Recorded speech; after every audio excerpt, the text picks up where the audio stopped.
certified food safety professional. Being also a certified project manager, the Fixer Lawyer has initiated, coordinated, and handled projects for organizations and NGOs. A passion for humanity, growth, and steady progression inspired her into starting her agro-based food company, Chow Foods Nigeria, in 2019, with the vision of producing natural foods enriched with the required nutrients for growth and development in humans. All right. Apart from this plausible success, Ifunanya, as the founder of Chow Foods Nigeria, has also been decorated by many other successes. Since inception to date, the business has helped in reducing food wastage by producing just the right food for fussy and picky eaters. Farmers have been assisted to sell and earn more money, and the business has contributed to Nigeria's GDP. All right, the awareness messages have helped to enhance healthy, easy, and yet affordable pediatric nutrition, and has inspired entrepreneurs to form a business model that is financially independent. She has received several awards across Africa, and because of that, this is the right person to listen to now on how to structure your business and how to optimize your business for success. Please put your hands together for Barrister Ifunanya Anona. Thank you.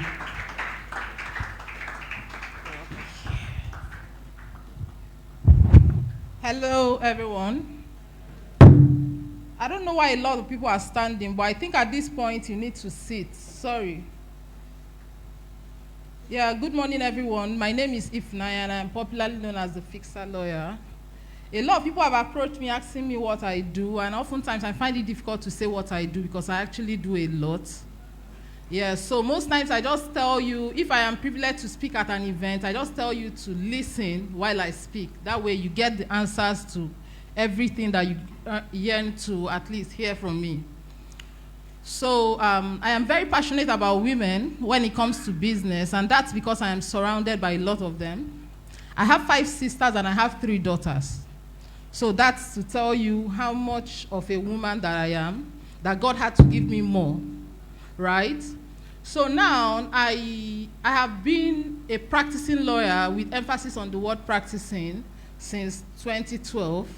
So this is my 14th year in law practice, active law practice, and I think at this point I deserve a round of applause. Yes, whether you like it or not, you're going to be clapping for me from time to time. I deserve it. Okay, so now, she's giving me 20 minutes, but I may disobey you to an extent. Thank you. So now, this is it. I'm a mother of 3, and I don't know, for some reasons, my kids always come out with 2 features, very interesting features. They wouldn't eat, and they cry so much. Like, they cry a lot. I've never taken any of my kids out.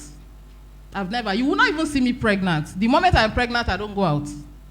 Not because I am sick or anything. I am very well, but I just feel it's a lot of stress.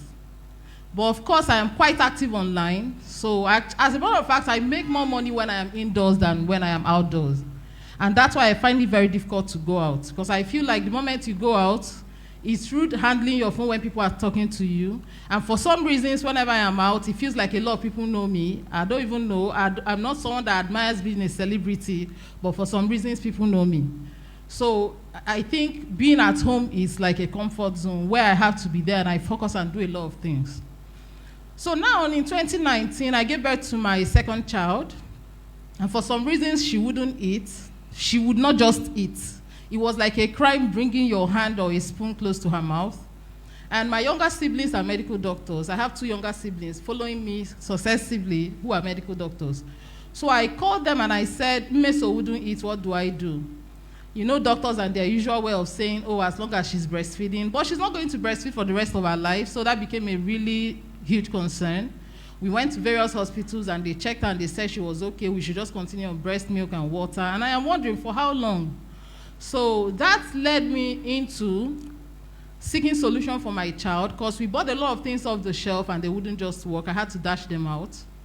And that's what birthed the business that you see there. A round of applause for me. Thank you. Okay, so please, one of the ushers can help me get, you can help me get some of those. There, yes, that's what birthed that, because in an attempt to feed my child, I had to mix a lot of things just to come up with something for my child to eat, and surprisingly, they actually started eating, and That's what birthed it. But the story is, yeah, this is mine, made from scratch here in Nigeria. A lot of people see it and they're asking me, did you make it? Yes. This comes in 5 variants. My factory is there in Maraba. It's not in heaven. You can take a talk to our factory. Well equipped, and I built it from the scratch without any loan, without any financial support from any spouse, any sibling, anybody. I am not even from a family where we have a lot of money lying around. My parents were, my dad was a banker who retired as an area manager, and my mom was a civil servant who sadly died at level 16. May her soul rest in peace. So it's not like there is a lot of money. So there was no family support or anything. But I did this because of doggedness. I did this because I minded my business. I did this because I know and I understand that the grass is not greener on the other side. It's only greener where you water it. I did it because I knew that delayed gratification is what I need to get to where I want to be. I am not there yet. I'm not even scratching the surface yet. But I am certain that the future is very bright. I tell anybody that cares to listen, if you have my contact now, you're lucky. Because in the next 5 years, Otila, don't turn that good thing, whether you like it or not. You will not tell my story, I will tell my story myself. And that is it. So I even tell my children, you're lucky that I gave birth to you. Because soon my name will be opening doors for you. I tell them and they laugh. As a matter of fact, my kids think I am a clown. So at times when I talk, they just laugh. And I tell them, I told my last baby this morning, when she was throwing tantrums, hey, mommy, where are you going to? I say, you're lucky I'm your mother. Ha, my daughter, you're very lucky. How old are you now? 5. Soon, once you mention my name, your friends will be trooping after you because they know your mother will open door. You're very lucky. So if you have if you have a defeated mindset where it always feels like you're defeated, you see people, you have inferiority complex. This is me, I am a speaker and I am on flip-flop. Sorry, that was just how I woke up this morning. I wasn't just in the mood for anything. And I wore what I could get and I left. If you think I am not well dressed, or if you think, oh, this one that has this kind of long CV, see what she's wearing, it's on you, I am sorry. It's on you, if you have money, buy for me, I'll collect. But since you don't have and you're too stingy, you cannot buy, let me wear what I can afford, thank you. Thanks for clapping, you will make heaven. And that is the mindset of a business owner. If you're trying to build something, and you know you're not from a background where there is a lot of money to support you, you do not have an odogu somewhere who is going to invest in that business, mind your business. Every 1 naira that you get goes right into that business. You mustn't attend every event that you're invited to, especially when you calculate the transportation that will take you there.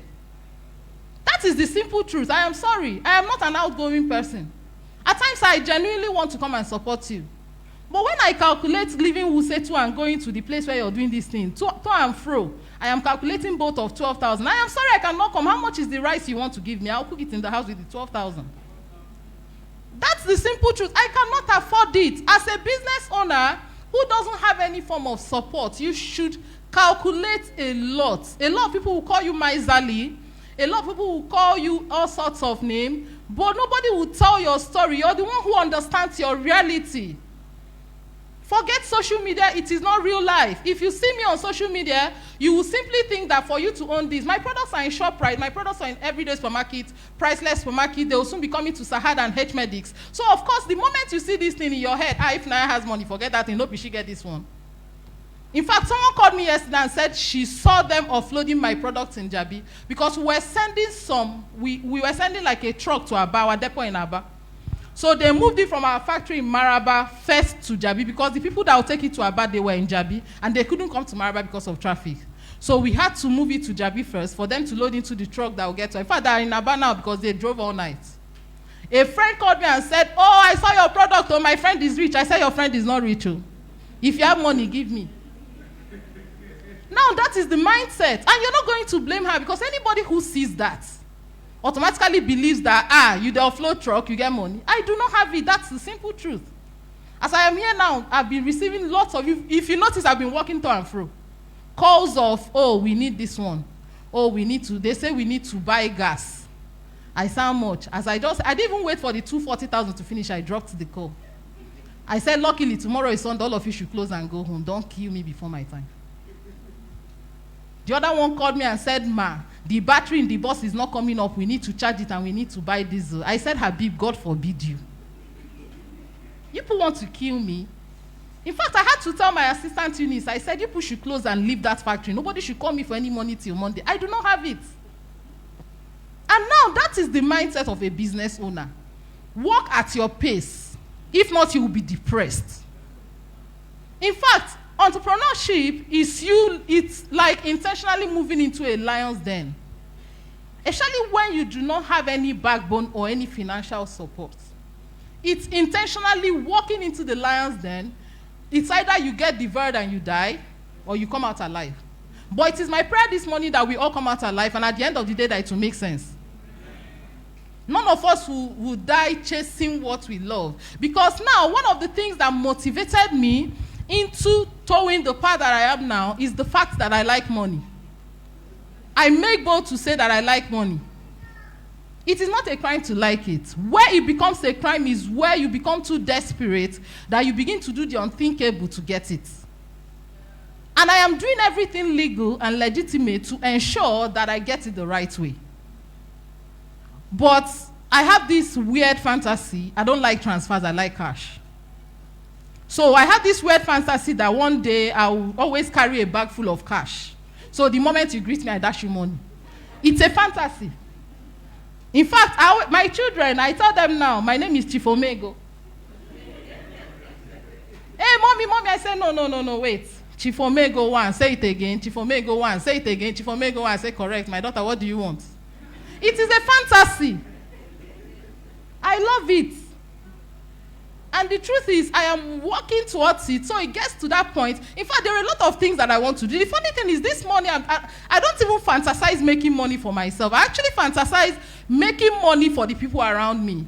I have this weird fantasy of having like a crusade in my house at the end of every year that will last for 3 days. And in that 3 days, I bring a lot of caterers who will cook non-stop round the clock for 3 days for everybody to eat. And at the end of the day, we give out scholarship, we give out help to those that need it. And it will be a yearly event for myself. It is a fantasy. And in that gathering, there will be no worldly music, all forms of Christian music. Unfortunately, a lot of Igbo. I like Igbo Christian musics. They make me really happy. All those Akanchawa and hey. These are fantasies, and if you see me sharing it with my kids, you think that my mates, I used to call them for family meeting. My sister, sit down, no. No, once you don't read, all of you are my sisters. Sit down, let us rub minds together. In this life that we are. I used to tell them, my factory is far. I stay in Wuse to my factory is in Maraba. So by the time, not even Maraba, Ado, if you live there, you know Ado, after Maraba, they go down. So at times when I come back, I am tired.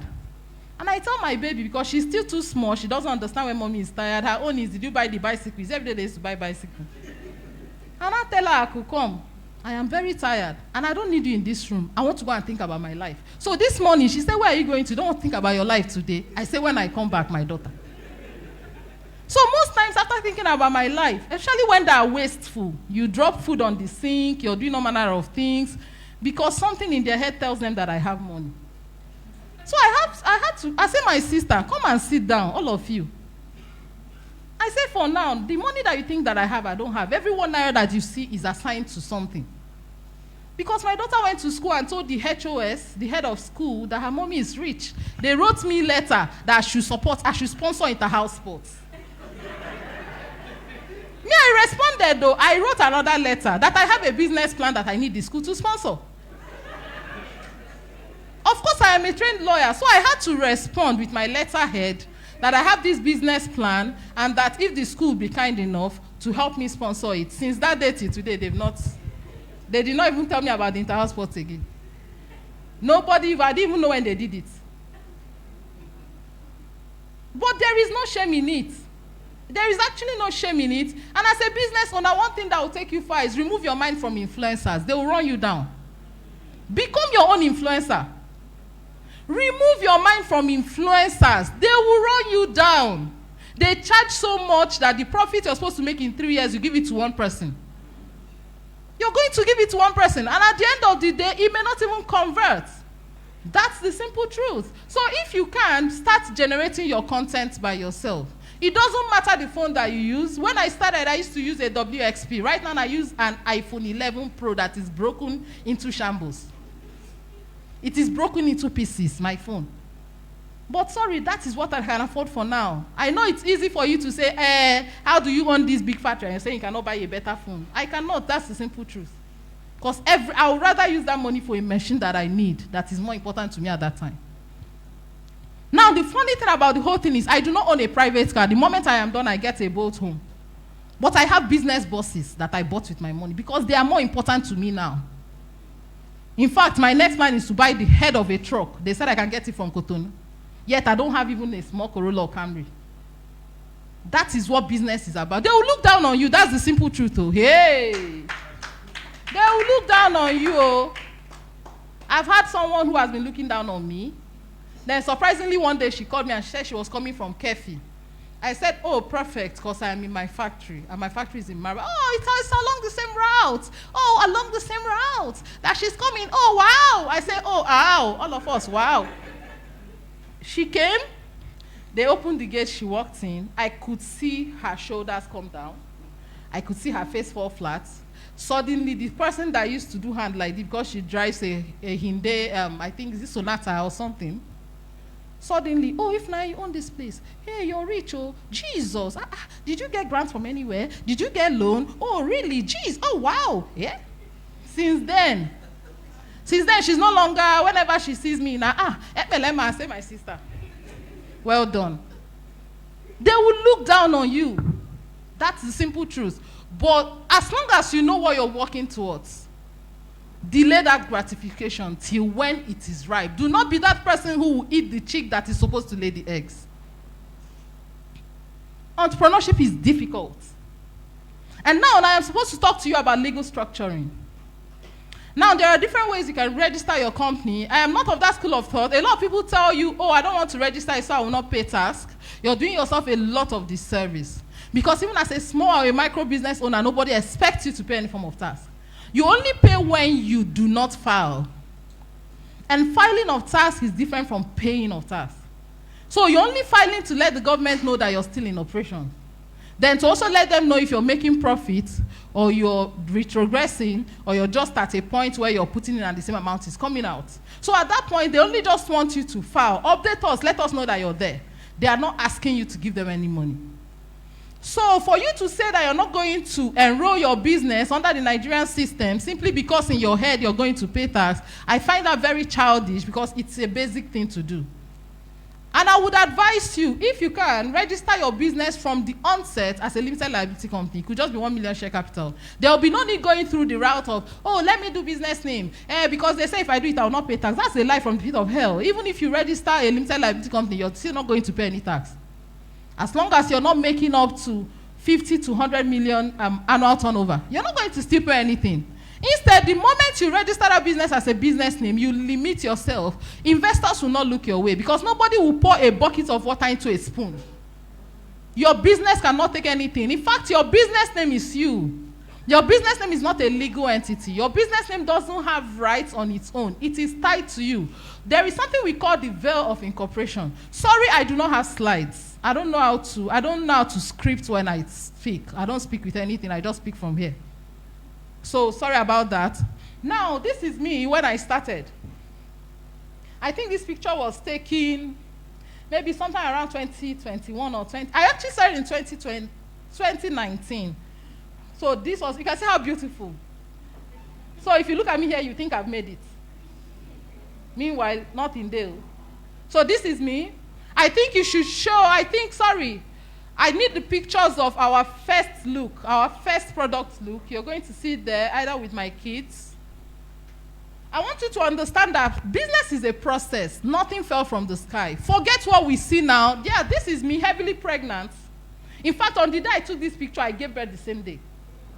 Yes, I gave birth the same day. I took this picture in the afternoon, and I gave birth the same day in the evening. But heavily pregnant and still showing up for the business that I love and I hope to grow.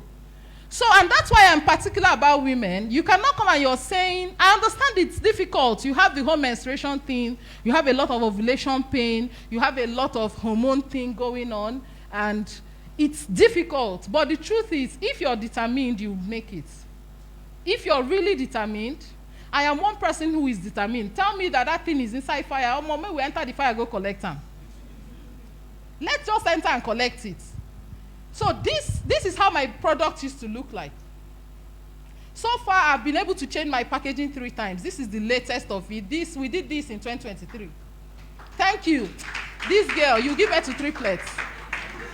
Yeah, we did this in 2023, and this is where we are now. So please, if you walk into any store and you see this, please buy it. It belongs to me. Made from the scratch. We prepare our raw materials ourselves. This is me. I think this shoot was done 2023. That was when we changed to this packaging. Did our whole NAFDAC registration. Right now, we have 8 NAFDAC approved products, and we have 6 on the way. So these are my products now.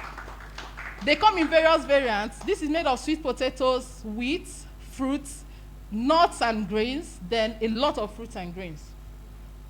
And there is something we did recently. Sorry, for those that are going to get this is not instant, but it's now instant. I hope you understand this. For this, you're going to simply mix a little portion with normal water in a little plate, then bring a little water to boil in a pot and pour it into it. For this, for what we have here now. But right now, if you pick it up in any store, you don't need to cook it anywhere. Just add water and milk and you're good to go. I think I brought a sample for Yinka. I don't know if she's here. I would have shown you the sample. So why I'm saying this is, just disregard what you're seeing in the pack. You have to cook this. Yinka, sorry, can I have one sample, please? But if you're entering any store now, what we have there, they're all instant. Even as you're here now, you can have it with just normal water. It doesn't even need to be hot. And that's how far I have come. A round of applause for me. Thank you. Now, I didn't do this because I have 2 heads. Like I said, avoid influencers. Oh. Yes, so they charge a lot. These people charge a lot, and they don't care about you. I mean it. That's train yourself to influence for your business. You don't have followers, I know, but someone is seeing it. Then if there is that influencer, because there are actually influencers who share your vision. I've had someone chat me and say, oh, I admire what you do and I want to post your product. And I sent it and she posted on Facebook. I was surprised. I've never spoken to her before. She just chatted and she said, oh, that I remind her of her mom. That was what she told me. That I remind her so much of her mom that it's sad that the woman passed. But that whenever she sees my post, that I remind her of her mom. That please, as she said, she posted and I got a lot of sales. And I have her in mind. I'm not someone who forgets favors. And I hope that by the mercies of God, one day I'll be able to surprise her. She may not even know the impact of what she has done, but she has actually done a lot. So what am I saying? If you're here, oh, I am shy. You're shy, but you're selling spices. You're shy. Oh, yeah, now. Then the next thing, you're going from one inbox to the other, from one DM to the other. How much is your advert? How much is your influencing? These people will finish you. They charge a lot. So what you're going to do for you, I'm not saying you shouldn't pay them at all. You can, why not? But train yourself first. Nobody will influence for you apart from you. This is our product in some of the stores around everywhere. In fact, my friends see it and they're so excited. Hey, it's Miami Mina. And I say, and I've never been to Niger State. My friend said she saw my beans fly inside one place in Niger. I say, my beans fly don't reach there before me. Thank God, though. Hey, my friend has blown, no. I say, it is God. Sorry, can I have a picture of my, oh, sorry. What's his name? Slides. Can I have a picture of the boss? Yeah, so this is one of the bosses I got last year. And this is me on my boss. I am my own celebrity, I am sorry. Yes, this is me on my boss. So what am I telling you? Train your mind to show up for yourself. Nobody will do it better than you will do it. All you need to do is to build your personal brand. I do not have a lot of followers. On Instagram, I think about 20-something. Or most times, I even refuse to post there because I forget to post because I have a lot of things I are doing offline. I'm in the factory running up and down. So I don't even remember Instagram. But the truth is, a lot of people you see as celebs on social media, all they have is that Instagram page. They don't even have actual things going for them. So why not also grow yourself? There is someone here, you have your phone, you never pick up your phone to snap yourself, but you're somewhere wailing that, that one does not want to post for you. What is wrong with you? Can't you post for yourself? Oh, on Facebook, I don't have 1,000 followers. Those are human beings. And the truth is, the more you post, the more the algorithm makes more people see you. So you not posting, you're doing yourself a great disservice, thinking there's an influencer somewhere. That influencer doesn't have two heads. And the truth is, there are a lot of people who have called. Okay, now on this, my second line is here, but there are some that have my phone, my number on it. People call me and say, oh, I've used your product, I like it, I want to distribute for you. In fact, I got a distributor recently who paid 12 million because she used it and she liked it. She called the number on the pack. It was even my daughter that picked because I was in Asaba. She called me and said, someone called. I said, okay, send the person a message that I am going to respond later because I wasn't with that phone. And when I came back and I called, the woman said, I used your product in Onitsha and I like it and I want to distribute. Before I knew it, she sent 12 million for some cartons. So it wasn't about any influencer. Because even before I walked in here, someone was calling me lamenting about influencers. And I'm like, what is wrong with you?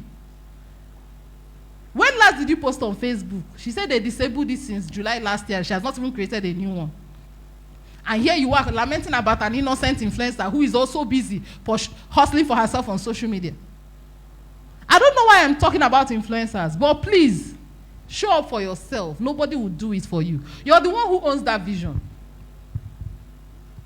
And if it perishes, your vision perishes. The influencer will post and move on. And that's why you see people calling them out. Hey, you posted for me. What were you expecting? She posted on the page that she has, Abby. Where will she not manufacture customers from? It is you were the one who was overrating the page, in your head. You paid her because of her page, Abby, and she has dropped the post on that page. You're not saying customers did not come. Now you do them, now you overrate them. So when I see people dragging people and I'm like, why are you dragging the person? What did she do to you? You paid for her page and she has posted on her page. If her followers are robots, or if most of them were bots, it's on you. Sorry that the numbers attracted you, I am sorry. But what am I saying? Show up for yourself. Do not envy who you're supposed to learn from. Do not envy. A lot of you are on social media trolling people. These are people you should actually learn from. Do not stalk anybody. Because I've had a lot of people chat me. The surprising thing is that they think I have money. I said, do I look like someone that has money? No, if you see people that have money, don't you know? Like, I don't have money, The brand you're seeing, I am still growing it. I'm still growing the brand now. I tell you, I don't make them. I don't have, thank you. In fact, my problem feel big past your own.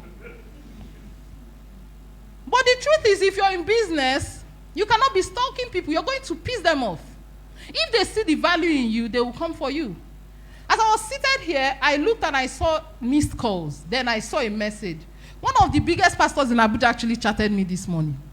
I'll go home and drink cold water to it. And said someone gave them my number. They want me to speak at an event in their church. I've never attended the church. I do not know who did, but it's a big person. So there's no how you claim not to know the person. See, 3 plates is waiting for you. I am telling you, once you clap, just know that either quadruplet or triplet, choose one. And that is when you place value on yourself, they will come for you. No need farms in anybody.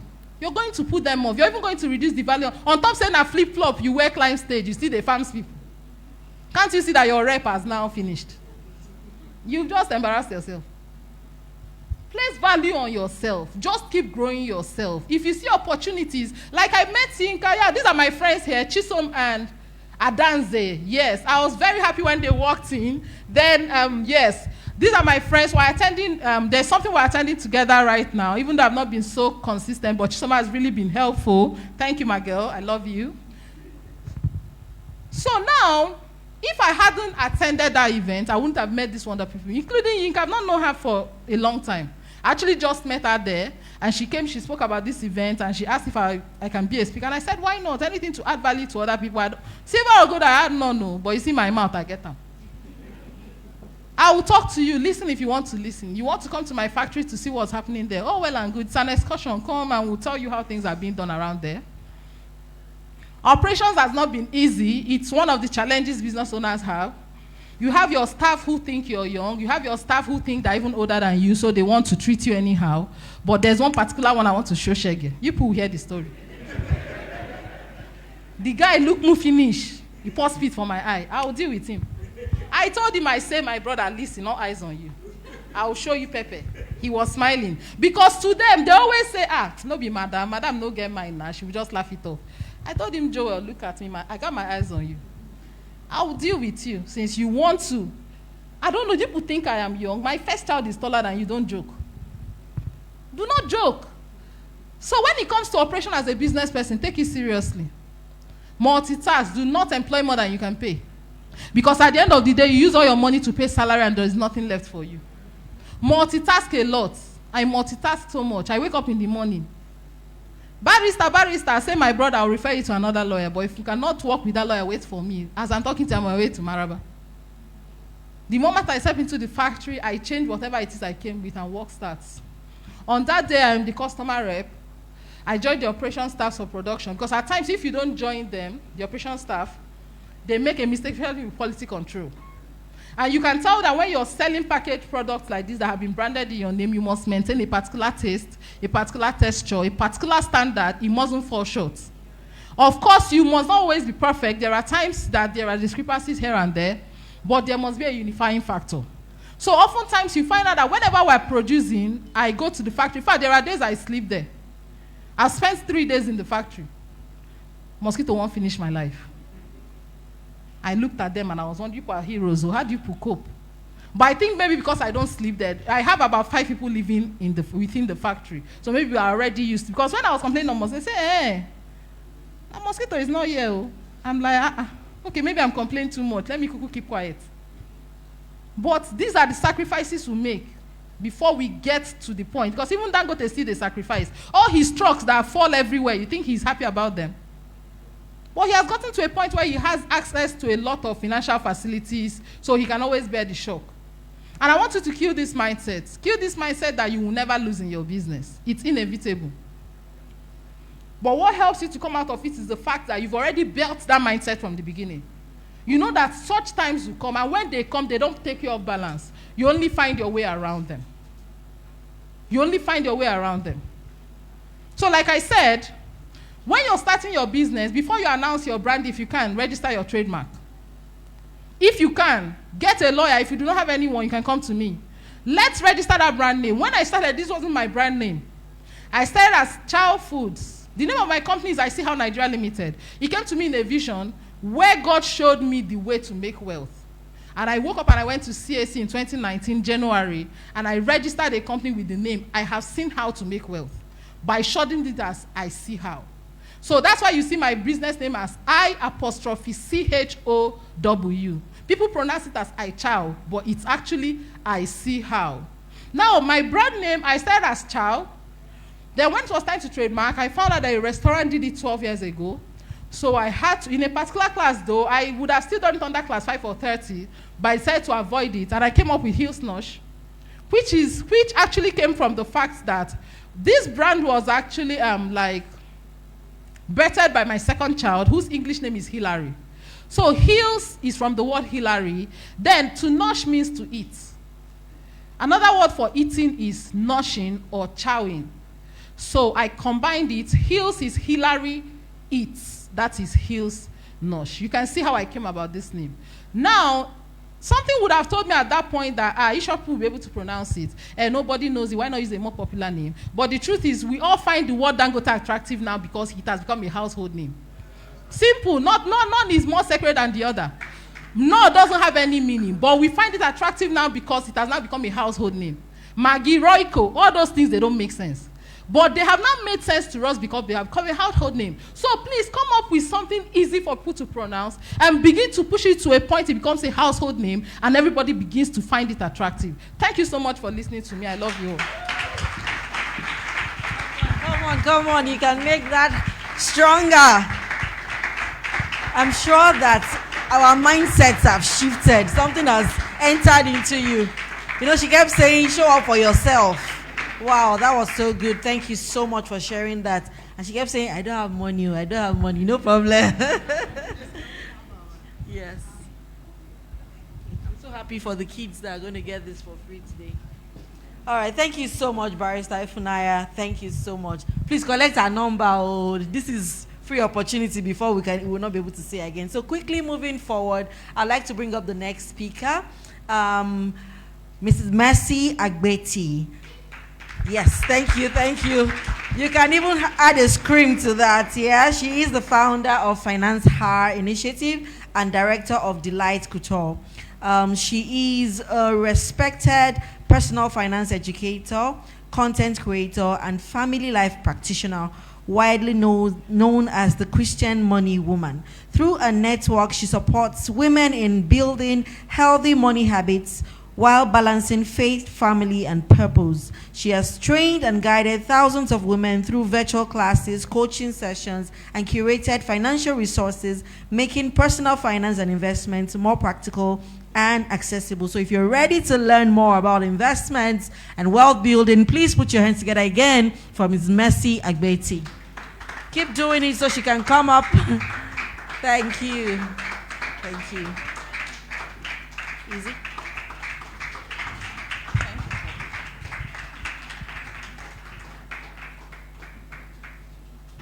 Hello, everyone. Good afternoon. I'm so happy to be here. Yinka, thank you for this opportunity. Okay, so let me start off from. I sincerely apologize for the fact that I don't have what do they call this thing? Slides. It was when I was landing late last night that my PA was informing me that we needed slides or something like that. I've been in Lagos. I was with Meristem for their Reimagine launch, and I'll still return back to Lagos tomorrow at noon. So it's been a hectic couple of days for me. But I'm glad to be here. Yinka, once again, thank you. Okay, so, but something I can assure you is that you're going to get value for, I can see this note here, you have 20 minutes, ma'am. You're going to get value for every single second.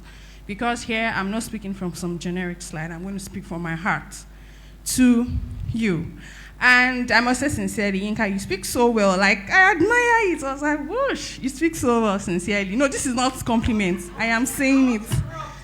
Oh, please. Okay, so let me start off from where she ended her own session. She had this table where she gave us, if you invest 500,000 naira every year when you're 25, 30, like that. Maybe those figures are too big for you because I love to work with figures. If you follow me online, you know how I like to say if you invest 10,000, 25 years at this percentage, everything. So let me put a little bit of context to you so that you'd understand more. If you invest 50,000 naira every month, like she was so reasonable, giving us 10%. 10% is so low. There's no investment that will give you that low. Do you understand? So let's just take it at 20%, right? If you invest 50,000 naira every month at just 20% returns only, in 2 years you have about 1.5 million. Now, I want us to be putting it side by side. If you saved 50,000 naira every month for 1 year, how much are you going to have? Sorry, for 1 year rather. If you save it in 2 years, you now have about how much? So I'm still trying to reiterate compound interest.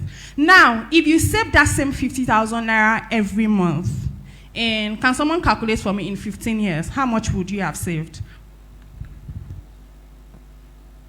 50 every year would be 600. So in 15 years should be about how much? 8 million?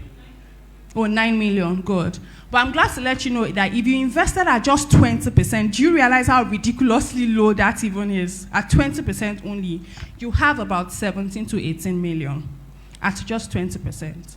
And that is being very reasonable. I mean, there are investment opportunities that can give you as much as 35%, 50%, even 100%. So investing is just the way to go. Anyway, I just digress. I wanted to pick up from where she ended. Now, let me start off from where the story really began. My name is Mercy Agbeti, and you probably know me as Christian Money Woman. And I'll tell you where it started off from. So I studied engineering. I didn't study anything finance. I didn't do banking and accounting or finance or anything. I didn't do any of that. I studied chemical engineering for my first degree. And my second degree, project management. So I'm an engineer to the core. I was working with Vitafoam before, and when I was working 2015, 2016, I was working in the factory, or Background Avenue. I was being paid, I think, about 70,000. But the good thing is, I'd learned fashion designing, tailoring from my maternal grandmother. I'm a first grandchild, so I stayed with them a while. So I was already sewing. So, I was doing that by the side. I had my clothing, not necessarily a clothing line as that then, I was just a tailor. And I realized that way back then, my business, the clothing firm, was making me more money than my salary. I don't know how many of us then, they used to tell us, salary is what they pay you to forget your passion, yada, yada. That thing is not true. There's some people that are making correct salary. Don't be victim. So I was victim of that, whatever, that time, that wave of, and your salary is what they pay you to live your passion. I left my job at Vitafoam, and then I focused on my business. No regrets though. I focused on my business fully. Again, I was doing so well. I moved from Lagos to Ibadan to Akure, and then eventually I moved to Abuja 2020. And then the pandemic did me dirty. Come on, I'm into clothing. People were not going out. Nobody was buying clothes. So I was broke. As far back as 2019, I used to travel to Abuja with as much as 5 million. My money, I've never taken a loan. I'm saying it as I've never taken a loan from anybody. With my money as much as 5 million to Abuja to buy fabrics. Then I'll buy fabrics for as little as 400, 500 per yard. And I'll bring it to Abuja to sell for like 1,000, 1,200. Just imagine that margin. So I was making good money.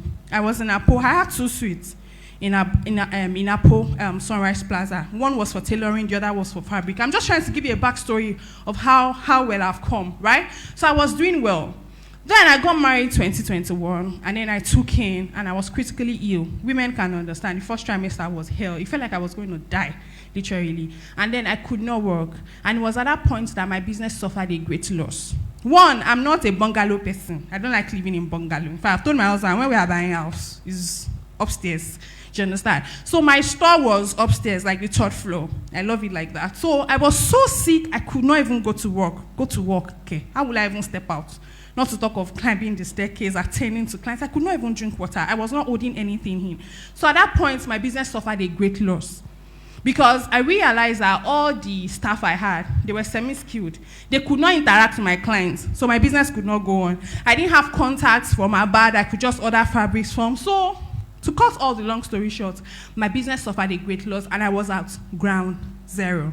Like, this ground zero is so bad, like, I had to depend on my husband for literally everything. If I want to drink water, if my husband does not give me money, I don't have shit. I didn't have anything. And it was at that point I realized that I was in a bad place with money.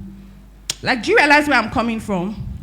I'm not insulting anybody, but I didn't have, it's not a school leaving certificate I had. It's not ND, it's not HND, it's not even first degree. I mean, I had a BTech, I had HemTech, and still I had zero knowledge about financial literacy. I was so bad with money. I was that bad with money. And it was at that point I decided, the point exactly was when I was close to giving birth to my first daughter, and I had the hospital list. And believe you me, I could not afford it. I had to wait on my husband to give me every little money I needed to go and shop in Gariki for my daughter. And I felt, no, this is not the life you want to live, Mercy. And it was at that point I decided I wanted to take my finances very seriously. And the year was 2021. I've always heard about investing. Okay, let's even give it a try. This investing self, let's even give it a try. And then I started with just 10,000 naira. And my goal was, okay, let me even eat my first 1 million in my investment portfolio. And in less than 1 year, I eat it. On days of 10,000, on days of 1,000, on days of 100,000. And I eat it with compound interest. I was like, whoa, can it be that easy? 2 years in, I was over 5 million. And little by that. In 2024, I decided I didn't want to calculate my portfolio in Naira again. And then I started in dollars. And at first, my goal was I wanted to eat $35,000 at 35. I'm going to be 33 in a couple of weeks, March 20. And I am glad to let you know that I have passed it by far. But it took me starting. At least this is not some motivational story. This is me. People who know me can attest to it that this is Mercy's story. So if probably you've been hearing people talk about investing and you're still doubting it, what's there? See, I am a living proof. Like, I am a living proof of what can happen. Did you follow the progression? 2021. And this is just 2026. So if I can amass that much from just investing, there's so much that you can do. Right? Now, I'm done talking plenty English. I want to start speaking in Yoruba now. Is there anybody who doesn't understand Yoruba? People don't understand Yoruba. Is Yoruba me I want to speak? But if people don't understand. Like at all. Fixer lawyer, at all. My husband's friend. Anyways. You don't understand at all. Like what? You don't. Law. So you really don't understand Yoruba? Okay, now, okay, so it makes it easy. So please come. No, just stay here, please, ma'am. All right, so Emma Fawasinu Akbomi. Molowo Loyinbo níbẹ̀ lóríṣiríṣi. Echo Kemamolo. Please, so please, it's beg I'm begging you people. Please, it's beg I am begging you people. I'm giving you an instruction. You're not following it. This woman, okay, who understands Yoruba? Who can come and help me tell her? Go and sit down first. Your time is up. Your time is up. Who understands Yoruba? Who wants to come? Oh, yeah, come right.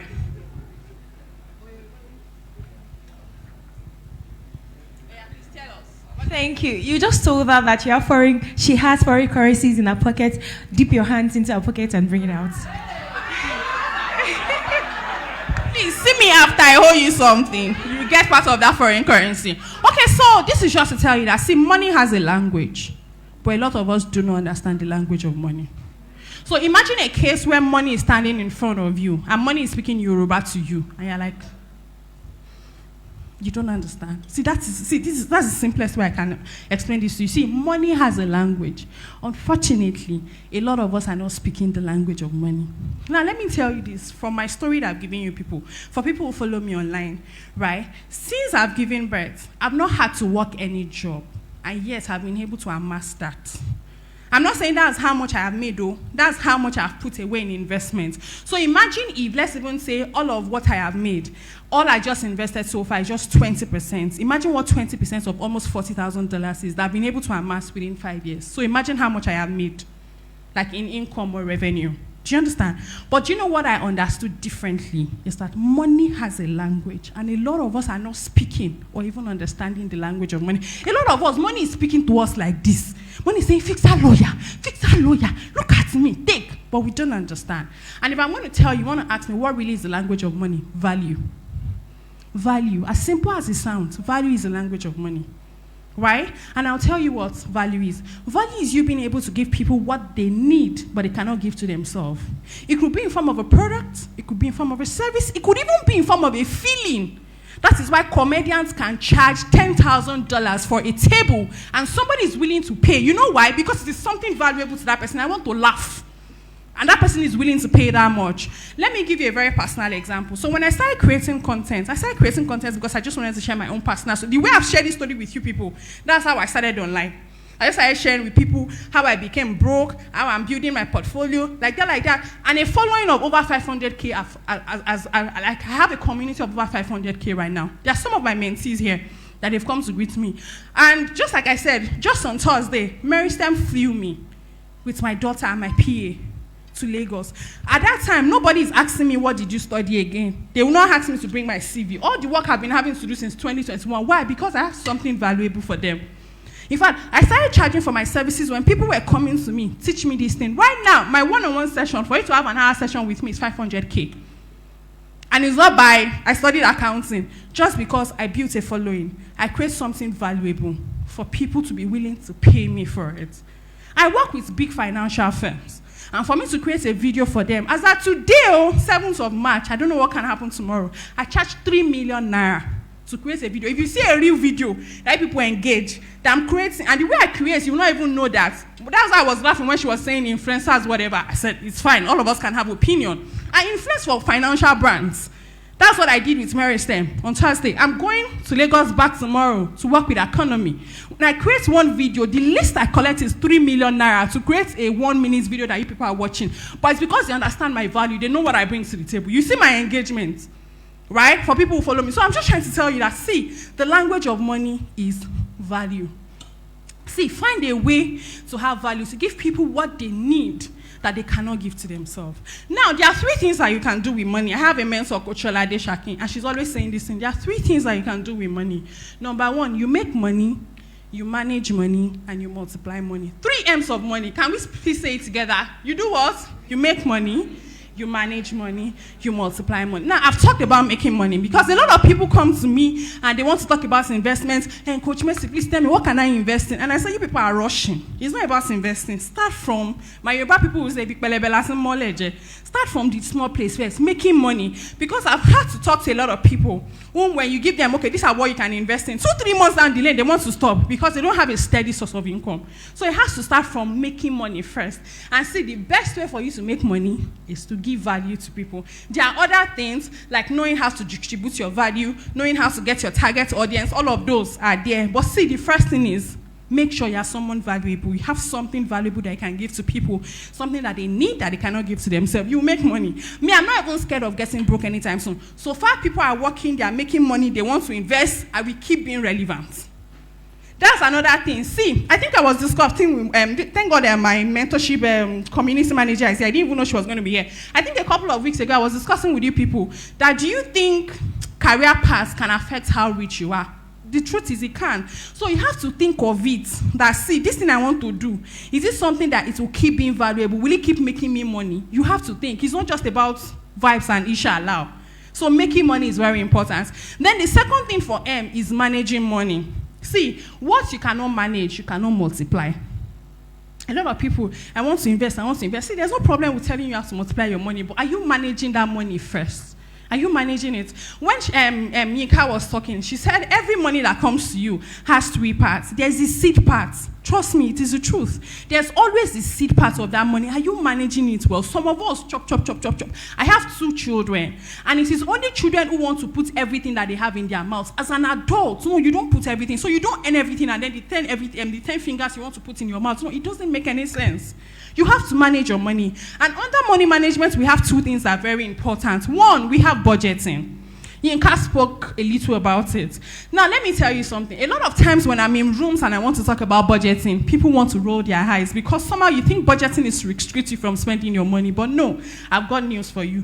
Budgeting is not meant to restrict you from spending your money. Rather, budgeting is to help you spend your money appropriately. I'm not even joking when I say I have clients that by next week, they'll be like, Coach Messi, I don't even know where all my money has gone into. We are not talking of money of 10 years ago. We are talking of money of salary that they collected last week. It does not make any sense. Just imagine why big organizations, even Dangote, all of them, Nigeria, they have a budget. Why? It tells you something. If you do not tell your money where to go, you cannot tell your money how to grow. Tell your neighbor, if you do not tell your money where to go, you cannot tell your money how to grow. So it's very important for you to manage your money, and this is where budgeting comes in. So that, see, I'm not even one of those people that will say don't spend money. No, the most important thing is, do you know what you are spending it on? If you come to me and you say, I don't even know where all my money is, I say, I'll give you pen and paper. Oh, yeah? Start writing. If you can comfortably write this, it's a good place to start. I'm not saying don't spend it, but you know where you have spent everything. It's a good place to start. That way we can now redirect that, okay, so by yourself, can you see that you are spending too much on this? So how about we reduce this so that we can channel this into this? I'll make you see reasons, but it start off from having a budget, telling your money where to go. And then the next thing under money management is savings.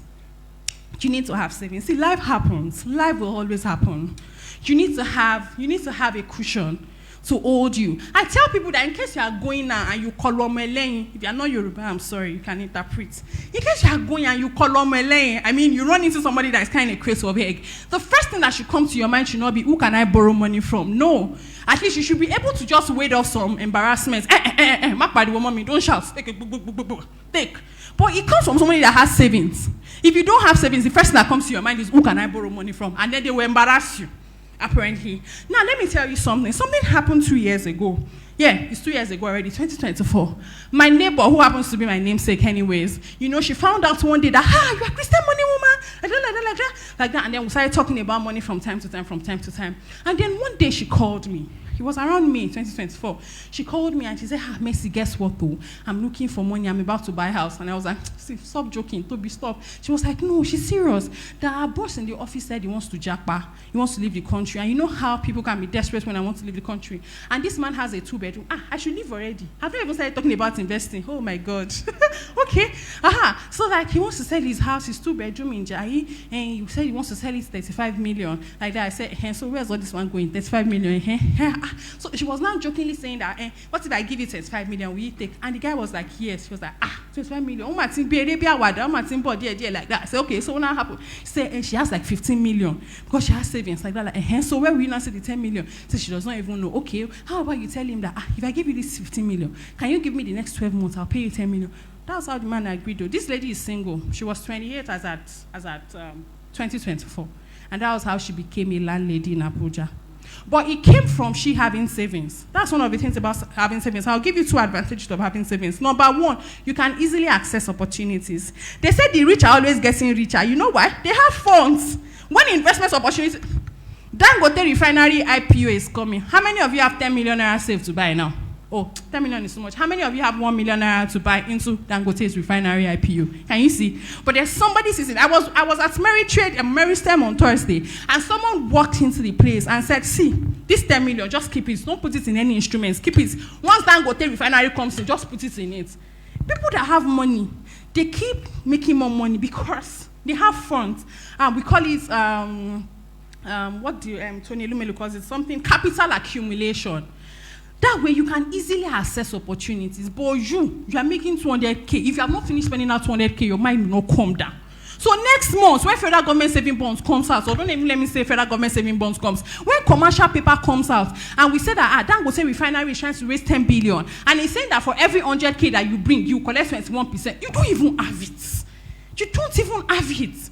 So that is why savings is very good. You can easily access opportunities. When opportunities come, it is the capital accumulation that you have down that you will use to buy. I mean, they say, come and invest, come and invest. Is it inshallah that you used to invest? No, now it is funds. Me that I put 100K, you that you put 1 million, you will collect more returns than me now, right? So it is on savings. And then the last thing when it comes to the 3M is where I now want to talk about multiplying your money. We've talked about making money, managing money, and then multiplying your money, right? And the only way you can multiply your money, aside from if Jesus performs a miracle, is investing. And I define investing in my words as using your money to buy things that will make you more money with more time.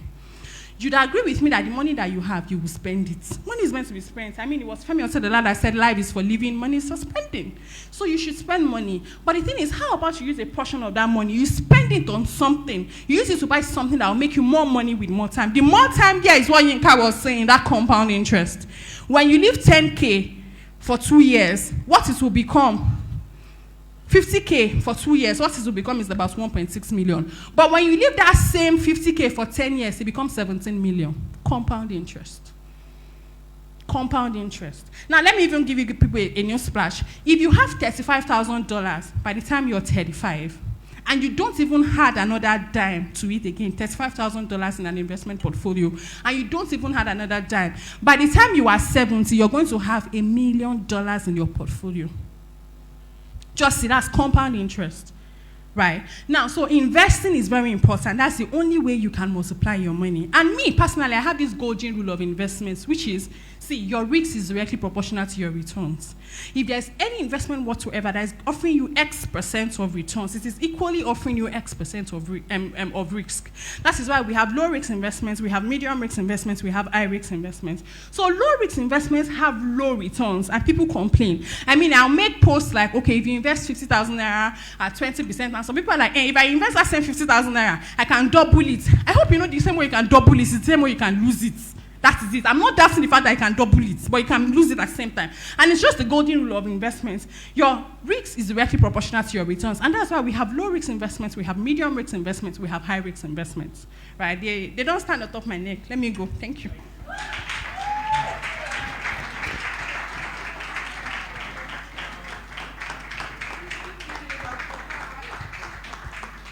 She was standing here, but she was literally on my neck. Can you just say thank you to Mrs. Mercy Agbeti for sharing so much? Thank you, thank you, thank you, thank you. Please let me tell your neighbor, say I'm learning, I am tweaking, I'm tweaking my ways of doing things. And if you're sure that you're learning, I want you to turn to your neighbor and say at least one thing. Don't share all of them that you want to start doing differently. Oh yeah, tell them something. Is it that you're going to increase what percentage that you save? Or you're going to show up for your business, or you're going to use influencers, or you're not going to use influencers. Something, you must have learned something today. And when you say it, it sticks, right? Great, great. I like the people that are doing it. Great, thank you. So before we go to our panel session, in a bit we'll have the chance to ask your questions. So please, whatever questions you have for any of the speakers I've already spoken today, kindly note them down. We'll soon go into that panel session where you can ask your questions. But we're bringing the last but not the least speaker for today, and we're going to talk about real estate. Yeah? So let me read her bio quickly as I bring her up. Engineer Shola Moyero. Please put your hands together as I call the name. Yes. A civil and structural engineer with 16 years of robust industry engineering experience and practice. She is a member of the Nigerian Society of Engineers and the National ESCO Structural Engineers in Nigeria. She is Chief Executive Officer of Standards Nigeria Limited, a fast-growing construction and real estate development firm. She is a meticulous, detail-oriented estate developer and a realtor. She is the founder of She Hero Initiative Empowerment Network, a transformational platform committed to empowering women and celebrating excellence. So please put your hands together for Engineer Shola Moyero. She's busy. I can use 5 to 10 minutes because they've given foundation. The lawyer fixer spoke about delayed gratification.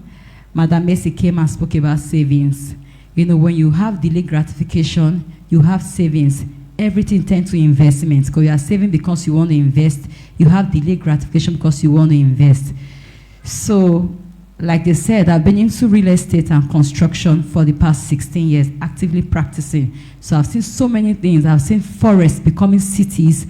I've seen deserts becoming a city. We're even in this city of Abuja. You know, when I see people, though I have slides, because of time, I might not be able to use it or I'll just flip through. When I meet people, I tell them, come and buy land or come and buy a house. And they say things like, me, I don't have money. Where will I get the money from?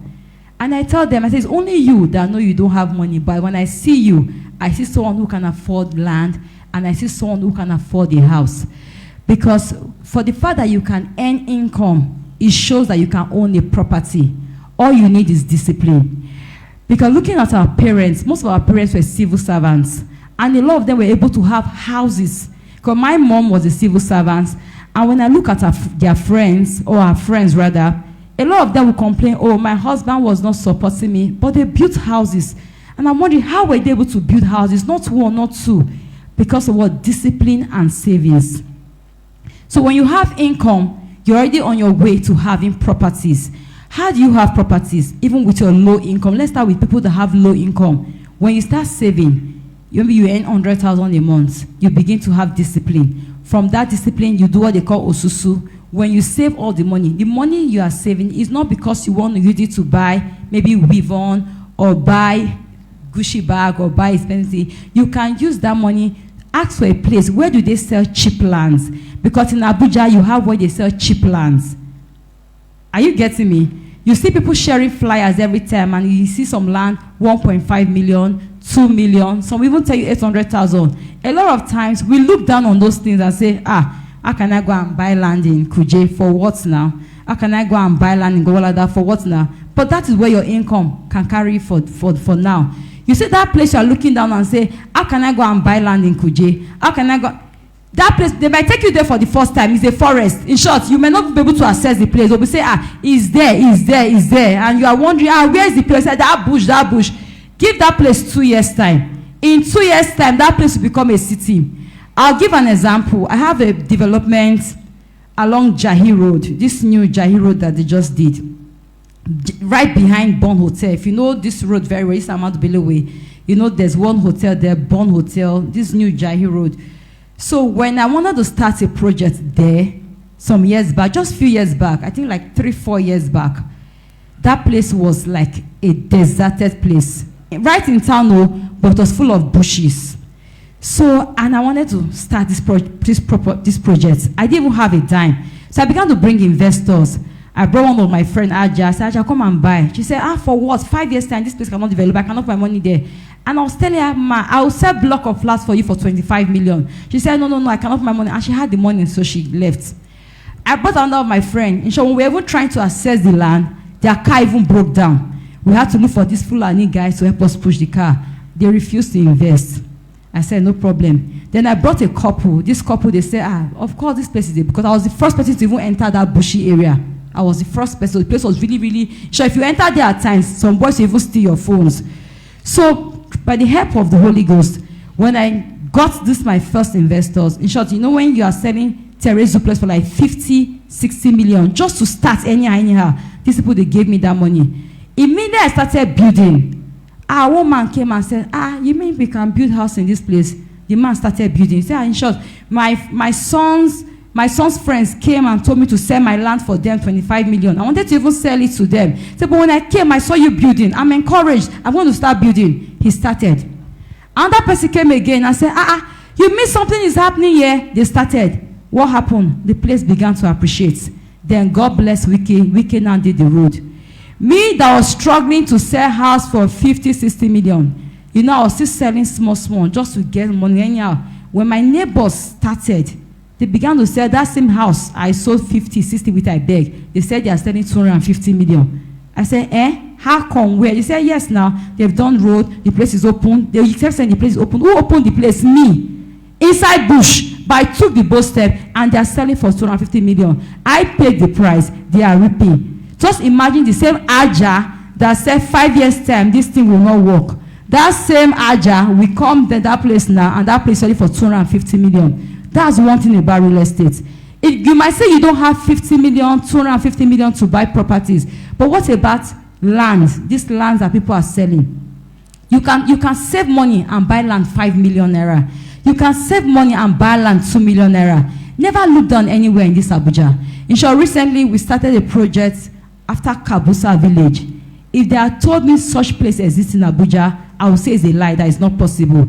Because just few years back, that place was this, in short, let me call it forest. They say it was kidnappers then. If you manage to even enter there, you will see Igbo boys. But now the road is starred.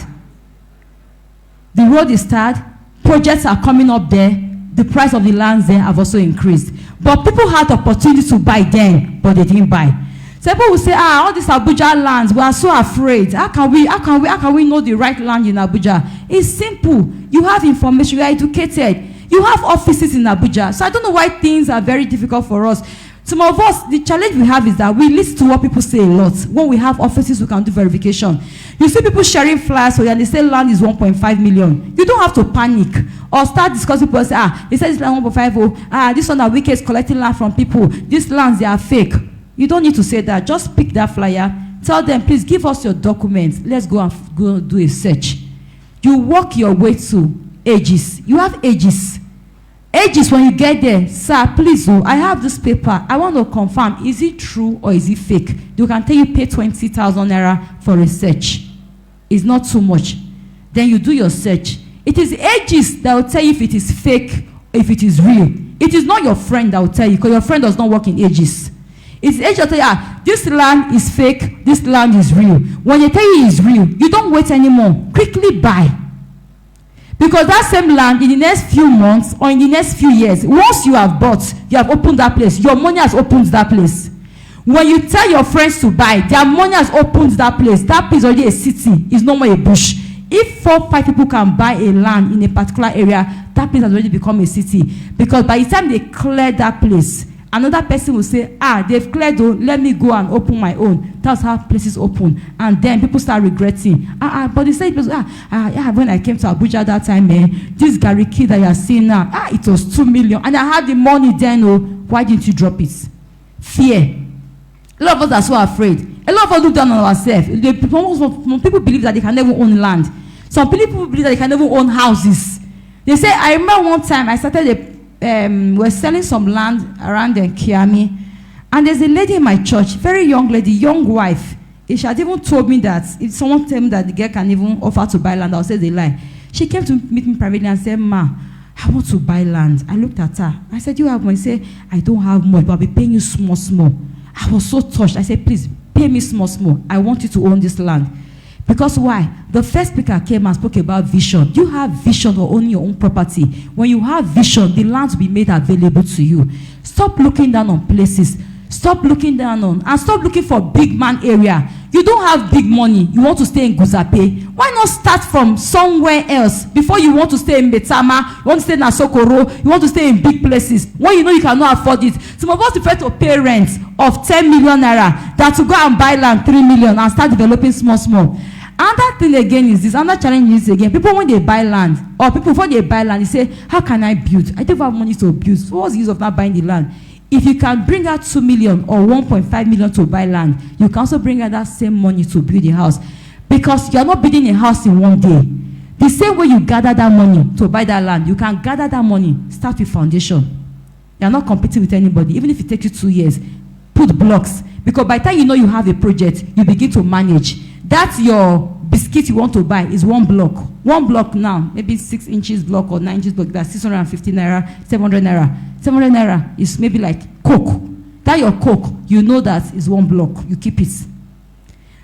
You want to buy another thing again, is another block. Oh, cement is 10,000 naira or 11,000 naira. You see 1 slippers, and you know you already have a slippers. If I buy slippers now, this is 1 cement, you gather it. Before you know what's happening, you have done block of flat to lintel. Or you have done your bungalow to lintel. You're already starting. Another time again, you start saving that same money again. Oh, I have maybe somebody dash you, or maybe your office, you have done your contribution for the year, and you're able to get like 3 million naira. That thing can also buy you another bags of cement. That's how people build houses. And what is that people say, I'm opening my house, so come and join me to celebrate. You're wondering, why did you build this house? You say, I was doing it small. It can take you 5 years. It's your personal house. It can take you 10 years, your personal house. Some people have big cars, they don't have houses. I've seen people having drivers that, I'm almost running up, that drivers have houses, but they don't have anything. So the driver will say, sir, they go house of Suleja. They say, Suleja, yes, it's my personal house. And the person is driving, is staying in Metama in a rented house. The driver is wise, whether you like it or not, it's his personal house. Nobody's going to take him away from there. You might think Suleja is bad. You can also build and put it on rent while you're also staying in high class just to help your status. So I need to round up now. I believe we'll be able to gain something today. Thank you so much.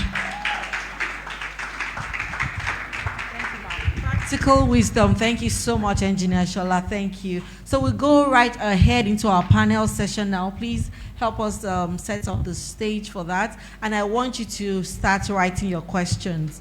The best way to have a panel is to answer the questions that comes from the audience. And I would like to bring up my speakers that have shared so much with us just immediately after the stage is set.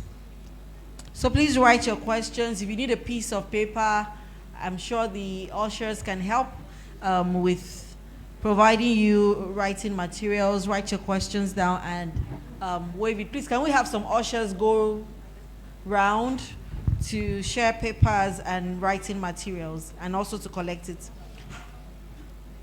Our speakers all on ground. I can see some people on the seat. Thank you so much. You can buy a piece of land in Suleja and build it for investments while you do your rent to help your class and your image. I really like that. Thank you so much. Please, Engineer Shola, could you come up? Okay, just a moment, just a moment.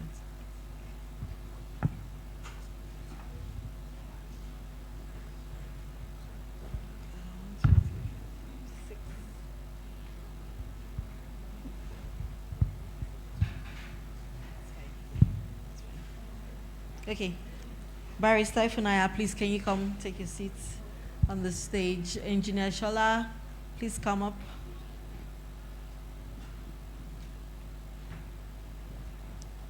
Pastor Omosebi, please could you come up? Mrs. Mercy? Can somebody speak to me if I have all my speakers on ground? Our host, Mrs. Adeyinka, AAA, please could you come take your seats on the panel?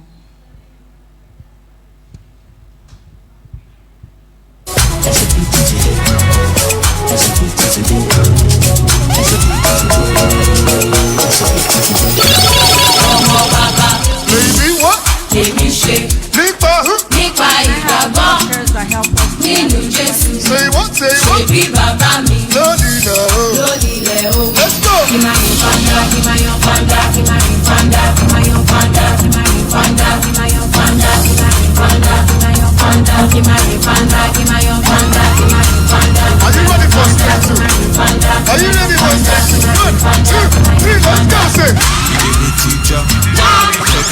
ti bọ̀. Ọ̀run ti ṣí, ire mi wọlé dé. Mo ti lálùyọ, omi lórí skyscraper. Mo ti wà lókè, má lọ́nà gẹ̀rẹ̀, wá bá mi lókè. All amazing, I'm seated in His glory. All right, do we have the questions coming? Please help me put your hands together and give a round of applause to this powerful panel of a gentleman and four able ladies.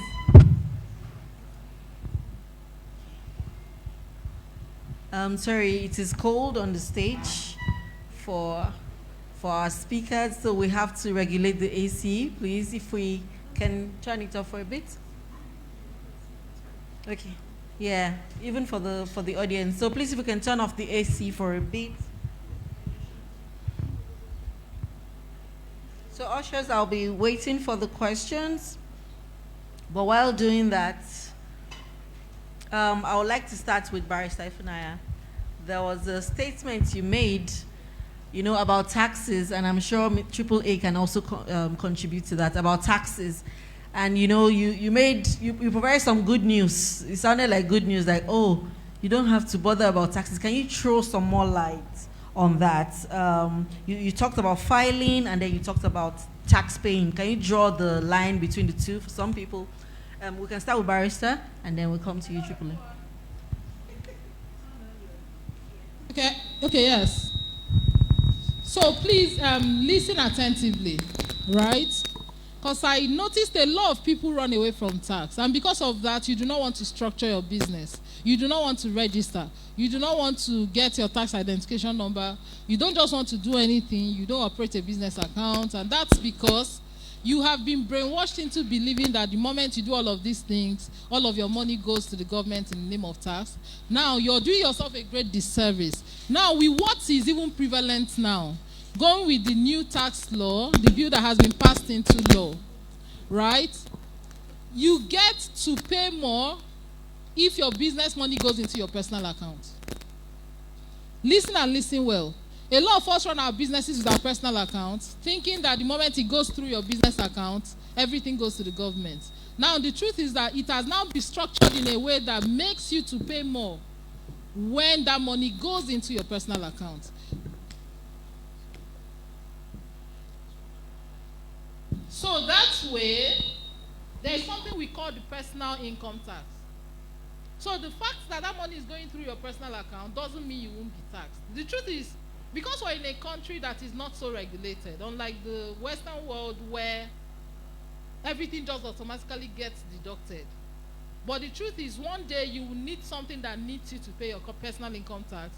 For instance, you're processing a study visa somewhere, you're contesting an election, or you're probably just looking for a contract that requires your tax clearance as an individual, not even your business. At that point, you find out that paying your tax as a person comes into play. And remember that all your business money has now gone into your personal account, which makes them believe that as an individual you have money. So there is no way around it. The easiest way is structure your business, register your business, open your account, make sure you generate your tax identification number. Let money meant for your business go into that business account. If your annual turnover is not up to 50 million, 100 million as the case may be, you're not expected to pay value-added tax. That is what we call VAT, simply put. You're not expected to pay that. But where you're going to now pay is when you fail to file. Filing simply means you get into any of the tax offices, any of the MSTOs, you get the form, make sure you're enrolled on tax promas. That's story for another day. So it's not enough to have your, the thing is, at times your lawyer helps you to register your business, then it comes with that tax identification number written beneath your certificate. It's not activated, it's not enrolled on your tax promas. So this is something you now have to do. So you're either doing it through your lawyer, or if you don't have money to hire your lawyer, you can walk into any of their branches, print out your CSC document, because it comes in e-copy. Tell them you want to enroll on tax promas. You'll be given a form and you fill every of the details. And please, if you know you've not started operating that business, make sure you indicate. There is somewhere that shows status. The status of your business should show yet to commence. Do not go and write that you've commenced when you have not started, because it starts counting against you. But make sure you enroll on tax promas. Now, here are the importance. If you're into production like myself, you're in the line of food, medicals, veterinaries, supplies, and all of those things, which means you require NAFDAC number, you must be enrolled on tax promas to even have your NAFDAC registration done. So it's not something you can run away from. And the truth is, the moment you've enrolled on that tax promas, it is now registered with the government that a business like yours exists. It doesn't matter if you're doing it from home. Because I have people come, oh, the fixer lawyer, I'm doing this business. It doesn't matter. Your business is your business. So all you're required to do is you can walk into FRS monthly, ask them for the form, fill it, have your accountant or a lawyer who is dedicated to your business help you prepare your financial statement. Not just any lawyer, it has to be one who understands taxing. Help you prepare your financial statement, audited report, or what have you, to show that this is the money that came in, this is what went out, this is what the profit is, and it is not even up to the threshold that is required to pay tax. And that way you're not paying anything. Nobody is asking you for money to file. Filing is free. You have your file with them, they just slot it in there and you go your way. So you create problems for yourself when you try to even run away from the filing. So I think wisdom is profitable to direct and knowledge is power. So I hope you guys understand it now. Thank you. Thank you so much. Thank you. Triple A, you want to add something to that? Okay, so I think she said something very profound. And it has to do with this money mindset, right? You want to do a business. And the first thing you're thinking about is how to run away from your responsibility. Tax is your responsibility. It's not a suggestion. Like I mentioned earlier, you will definitely have to pay your tax. And now, as small business owners, the new tax law makes your life easy.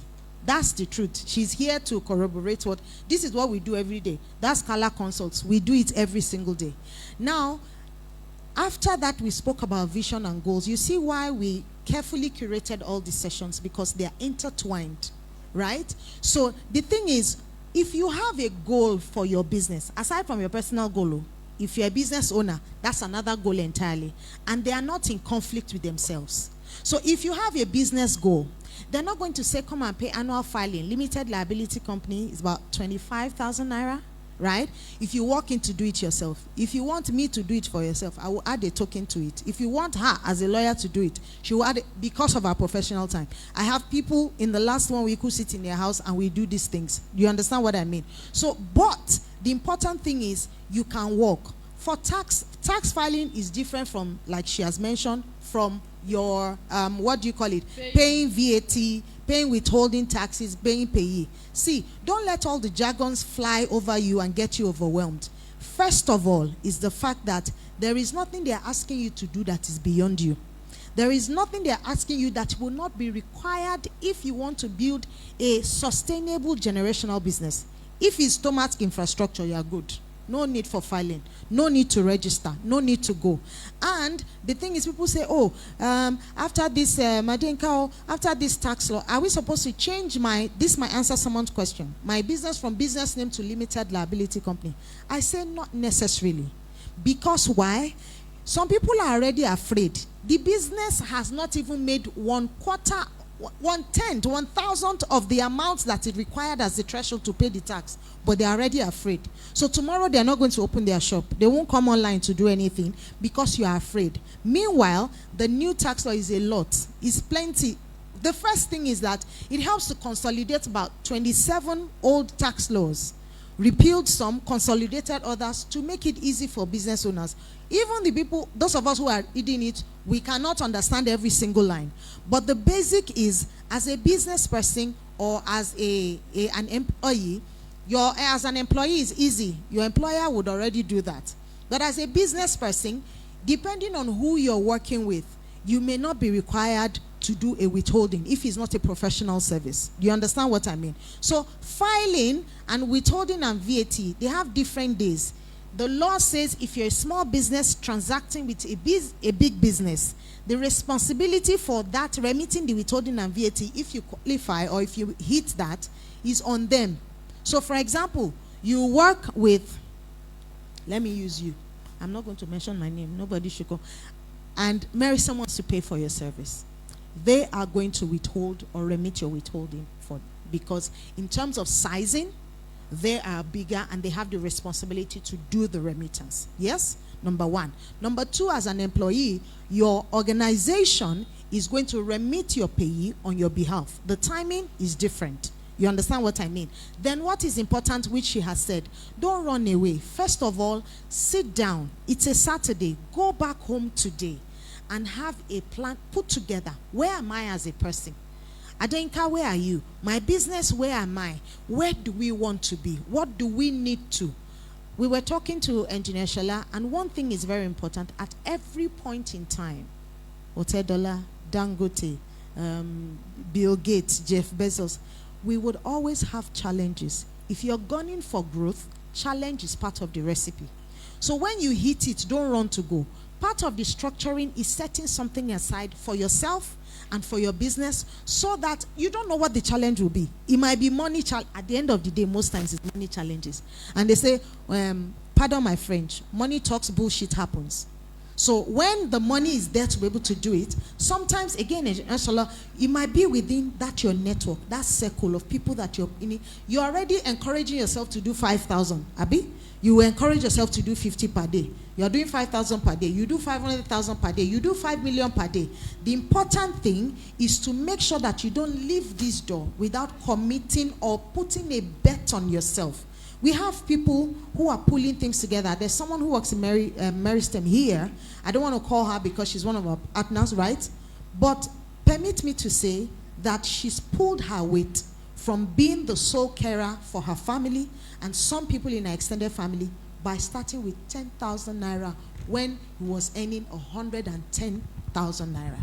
I'm just saying that 10 by 10, that's not like 10% of what you earn, apart from everything else you have going. The terrain is not going to get easier. What you need to do is to get tougher and to get more creative in taking advantage of opportunities. There are challenges, but I bet to say, even when I have my own challenges, that opportunities far outweigh the challenges. What lens, in terms of your mindset and opportunity, are you using to see that? So that's why we started from the goal setting to this, to the that. Every single speaker today has spoken to you about what you need to look at and how you need to go about it. We'll be sitting here today. I'm not going home today. So, and all our partners are not going home today. The people that have small children, they can go. Don't worry, we'll release them, we'll act on their behalf. And if you need them, we'll do. However, it's very important, and I may not speak so much because I also like to learn when we put this together. But it's important to say, as a business owner, first of all, throw out the fact that tax is against you. No. Because the time when you will now need all of those, not only will you be inconvenienced to want to pay the tax, you will pay more. Already, your 2025 tax filing, if it exceeds March 31st, officially, you pay an extra 5,000 naira. If you can't do it yourself and you come to me or you come to her, we will charge you professional service. You can see Carla's Consult, what do you call it? Roller banner. We do it, right? But you can, if you have missed some before, nothing can help you. You can be paying it small. But at least now that you have knowledge, for the 2025, that closes end of the year, do it. Business name, limited liability company, start, at least structure the one that you have. If you have 1 employee, 2 employees, put them a simple offer. You know, let something be there for you to be able to do so that you start from a little. Don't be aspiring big. And what you need to do as a little company, you are ignoring it. You are waiting for magic to happen. It's only miracles that happen. Magic, have you seen the people that do the magic? It's a lie. They are putting something under. Thank you very much. Thank you. Thank you so much. I want to say something about value-added tax, that part. Now, a lot of people out of ignorance are ripping other people off. It's not every business that should even collect VAT from people. For instance, you walk into a mama put to eat, and that person is giving you a receipt to pay, and you're seeing VAT on it. Do not pay that VAT. Yes, mama puts are exempted from VAT. The only people who are entitled to collect VAT from you are high-earned restaurants. So you don't walk into Amala Central that is in one little container. They serve you water with sachet, food with sachet water. At the end of the day, you're seeing your receipt and you're seeing a 7.5 score. No, you're not supposed to. It is wrong. Do not pay. Hello? There are about to rip you off. So bring it to their notice and refuse to pay that money. Now, food stuff, food essentials, medications, like you go to H Medics to buy medicine, you're exempted because these are basic things that you need. Government understands that we need these things. So you go to buy meat. These things are not vatable.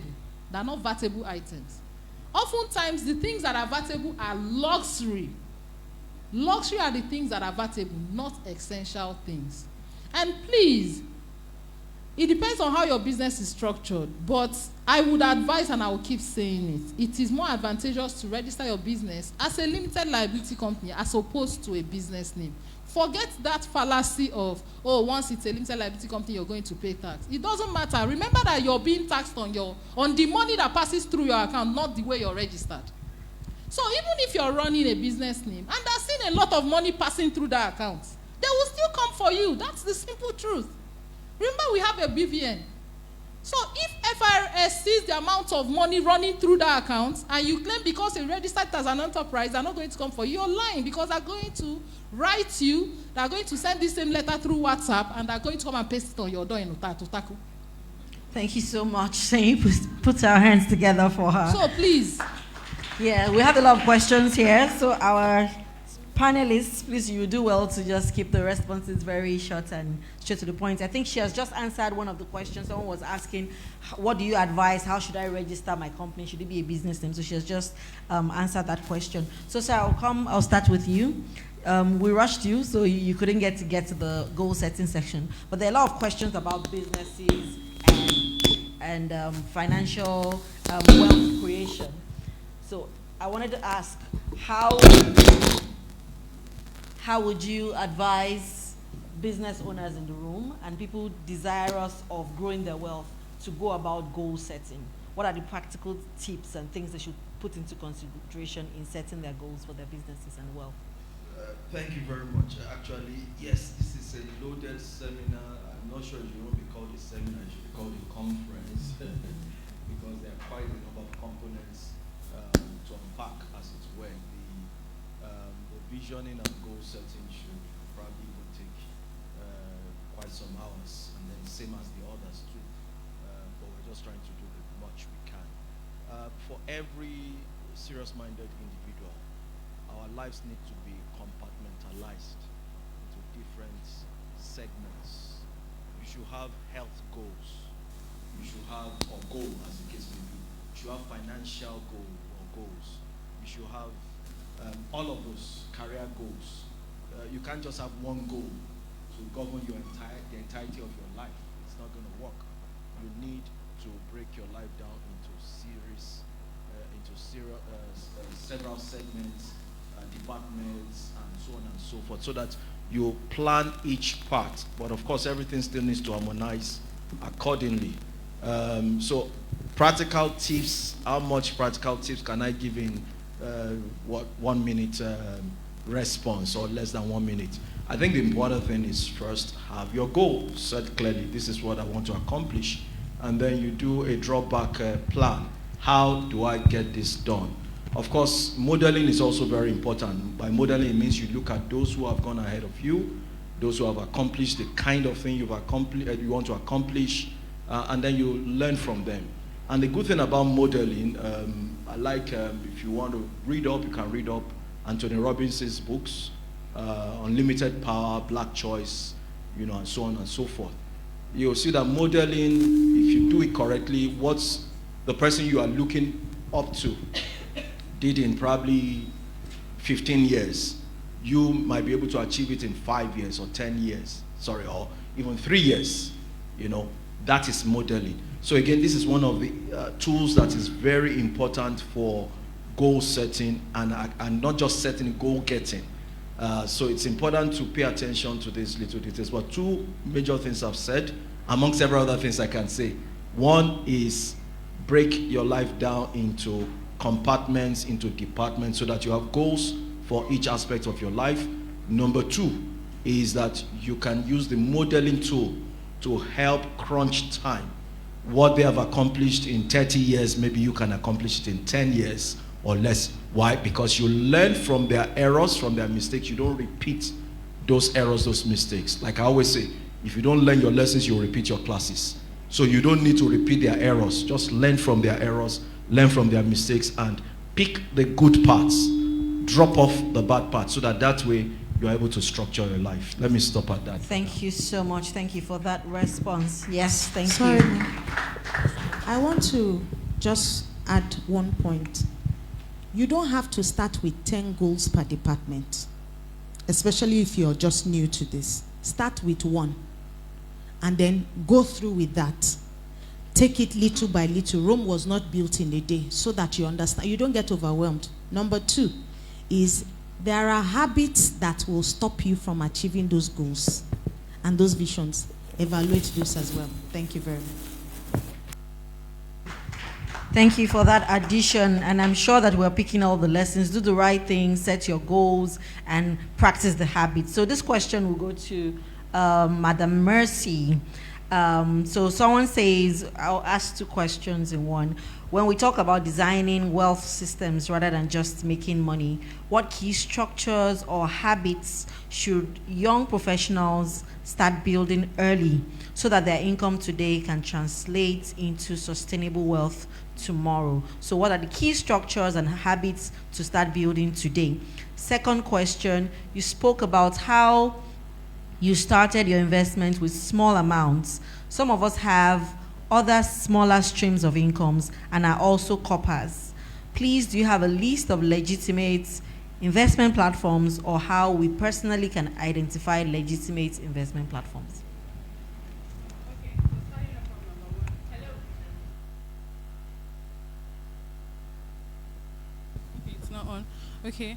The first question, structure for wealth creation. I'll just summarize it into 3. What I've said, the 3 M's of money, right? Well, Adeyinka said it, that wealth is not just about money. Riches is the aspect of wealth, but me, I'm taking that financial part of wealth, right? So, and that's where money comes in. So we're talking about making money, managing money, and multiplying money. See, that's the structure that you need. The first thing first is you need to put a structure down that can help you to make money. See, you need capital accumulation. Cash is king for a reason. You need something that will give you money every day, if possible. I mean, you spend money every day. If it's possible, make money every day. Something very simple, for example, that I did is I have digital products. See, every day, this is normal. I don't make money at all every day. I make a minimum of 200,000 naira. And that is because I have something as simple as the beginner's investment class. It's just 50,000 naira. I have small digital product like that, and people are buying every day. They see my videos, I put out videos every day. They see the video, they are compelled to buy. So you need to put out things that can make you money every day. Not that thing that is valuable that I can give to people that they will keep buying. Like they keep buying food or anything, something valuable, making money. Build a structure that will make you make money every day as often as possible. And then the next thing is, in managing your money, your budget is the structure that you need. You should know your inflow, your outflow, your whatever. It is very, see, as simple as budgeting is. I tell people that, see, if you get your budget right, you've gotten 60% of your finances right. If you get your budgeting right, 60% you're done with your finances. When you can tell your money, oh, this is where I am with my money, this is where my money is going, that's the next thing. And then the next thing, of course, is multiplying your money, where investment comes in. You have to be very intentional about investing. She has been giving us percentages since. So decide 10%, 20%, 25% of my income. Go, see, automate it. Tell yourself, see, where there is a will, there is a way. People are saying, I don't have enough money. It is not true. Just imagine you're earning 100,000 naira. Tell yourself that you're earning 75,000. If you start earning 75,000 naira today, nothing will happen. Nothing. So the moment you get that 100, remove that 25%. Put it one side. Live on that 75. You'll be surprised that you can live on it. Have you people ever experienced days where you feel like, 100,000 naira is not enough for me to run the week? Oh. And on days when you have just 20,000 naira, the week will go. Nothing will happen. You won't die. So it is what exactly? You won't die. So it is what you're telling yourself. So those are the 3 structures that are very important. See, making your money, create a structure that money will always come in. Create that structure that money will always come in. Another structure that I created was opening a clothing line. People will always wear clothes, right? So be intentional about the things that you are creating, not just what I feel like. When I was going to start my clothing line, I booked a session with, I don't know how many of us know him, Niya Adesoya. And that session cost me 1 million naira to speak with him for 1 hour. But it was worth it. And what I took away from that session was, mercy, don't sell what you want to sell. Sell what people want to buy. That was what he told me. That was what I took away from that session with Niya Adesoya. 1 million naira, but it was worth it. He said, mercy, because I was telling me, these are the things I want to sell. Don't be mercy. Don't sell what you want to sell. Sell what people want to buy. So that way you are able to put a structure down for money coming in. Money has to come in first. And then the next thing, manage the money, budgeting, and then multiply investments, right? Legitimate platforms. Yeah, so moving on to legitimate platforms for investing. When I won't want to mention any platform because she has partners. Well, I might mention one because we have that in mutual. I'm working with Meristem and she has them as one of our partners, right? So there are things you have to look out for to know legitimate investments or platforms. One, they have to be regulated by SEC. They have to be licensed. Safety first. I'm an engineer. Safety first. They have to be regulated. And something about regulation is, in case people are so scared, and what happens if this app should crash? There's something called CSCS number. Your CSCS is your Central Security Control number, which is like your account number. Your CHN, your clearinghouse number, is like your BVN. Even if that app should crash, if you can provide those numbers, you liquidate your investments anywhere. You just have to walk into an investment bank. This is something that people do not know. But it starts off from you investing with an app or a platform that is regulated, licensed by SEC. Right? That is number one. And then that's the most important thing. And then the next thing is you have to go and learn. That's something. People don't want to pay for knowledge. Trust me, there's nothing free in Freetown. Even if you ask me to tell you what to invest in, I'll tell you, but that will not. If you want to build structure, I think Yinka mentioned it. See, we can give you vibes and tell you things, but see, if you really want to learn, you want to know, so you pay for it. But that's another thing. People don't want to pay for knowledge. Book a session with people like this. You say, it's too much, 500K for what? It's okay. But people that really want to get things, you pay for it. So if you have to pay for a class, join to learn. If you have to book a session with a finance coach or an advisor, pay for it. Because personal finance is personal. They'll be able to tell you, tailor things that would work for you. Because I can't just stay here and say, okay, invest in treasury bill. It might not work for you. Treasury bill comes in days, saving bonds comes in years. Most of them, you're loaning money out to the government. Some people, it's commercial paper that work for you. Some people, it's mutual funds. Some is stocks. Some is real estate. We have a wide variety of them, like about 10 different ones. But I cannot just say it, because if you go and say, okay, if you go and put your money in it because Coach Mercy said it, if it does not work for you, because it does not meet your personal goal, you see where it can become really dicey. So it's better for you to have a tailored one for you. Thank you so much. AAA, as you're responding, maybe you can also speak to the place of risk appetite, because somebody's asking for recommendations that is low risk. Some people have mentioned some platform, Bamboo. Is it good? Is it safe? So for low risk investments, we have 5 typically. Number 1, we have a high yield savings account. Just like the name says, high yield savings account. You're still saving your money, but this time around you're getting a high interest on top of it. I use GTCO. I'll say it with all my mouth. I use GTCO. At 9:15 every day, they are removing my money. I send money, they will remove my money. Somebody sends money to me, they will remove. Stamp duty, they will remove. The other day, they removed 13,423 naira. That one pay me for SMS charges. Wow. So instead of putting your money in commercial banks where they are always debiting your money, you can use high yield savings accounts where you can get as much as 20%, 20-something percent, 18%. That is one. Second one is treasury bill. Treasury bill is when you're loaning money out to the government for days. It often time comes in a period of 91 days, 182 days, and 364 days, treasury bill. And then the third one, we have federal government saving bonds. You're equally loaning money out to the government, but this comes in typically a period of years, 2-3 years. And every quarter, every 3 months, you're getting your interest, right? And then number 4, we have commercial papers. Commercial paper is when you're loaning money out to public or private companies. I think the last one that came out like 2 weeks ago was Mikio. Mikio Pharmaceuticals came out to say, for every this amount that you give us, so we're giving you 21% commercial papers. And then number 5, we have the money market mutual funds. So mutual funds is when fund managers pool funds together from different investors and they help us to invest. And money markets, we have different types of money markets, equity funds, balance funds. But money markets, which is the lowest hanging fruit, is when these fund managers invest in low risk securities for us. So when these fund managers help you to invest in treasury bill, government bonds, commercial paper, fixed deposits, is what we call money markets mutual fund. And that's why you can make an average of like 19%. You just sit back, they're doing the investing for you. So those are typically the 5 low risk investments that you have. And I'll still say it, I cannot mention anyone. You mentioned one now, but I'm not going to mention it again because we have partners. The only one I can mention on this stage right now is Meristem. Meristem has the app MeriTrade, where you can trade stocks and ETFs. They have Wealth Buddy, where you can trade mutual funds. Thank you so much. Oh, you wanted to add something? I think she's pretty much said it. So, Okay. Legitimate investments, she has said them. When you hear Wise Network Foundation, Adeyinka, Kala Consult, we would never bring you Ponzi schemes. Once you hear my name behind it. So when you see our partners coming and sitting, if you follow on any social media and whatever, if it's not regulated, if it doesn't have approvals, if it's going to, your money is going to disappear, it will not. And then talking about having sessions, the stock market is a high-risk place. That's why she didn't mention. However, it is something that no matter how little or small your risk is, you should take a chance, especially when the market is doing well. If you have guidance, it is extremely very, very important. So today, after the session, we're all going to be sitting at the back there. There is Mary Trade there. There is Mary Body there. There is Leadway Assurance there. There is Standards there. I mean, now somebody says, oh, I don't have a lot of money. I just have 2 million naira. 2 people that you know can buy a plot of land here today, or 4 people. And then a lawyer is here to help you put your documents together right here today. Yours may not be today, but you will be doing yourself a lot of disservice, because one thing, success loves speed.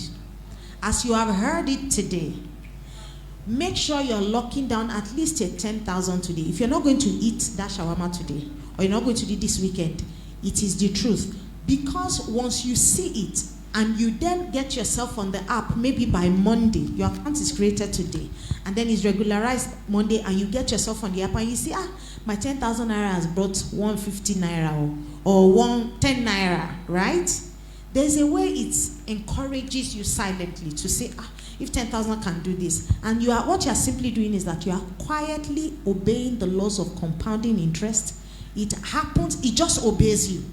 Once you click into it, that's the end of it. So legitimate businesses, they are all here in this room for you, and service providers. So yes, thank you so very much. Thank you so much for that. So we'll go a little away from those and go into land banking. Somebody's asking that, what is land banking about, and do you have those opportunities to share?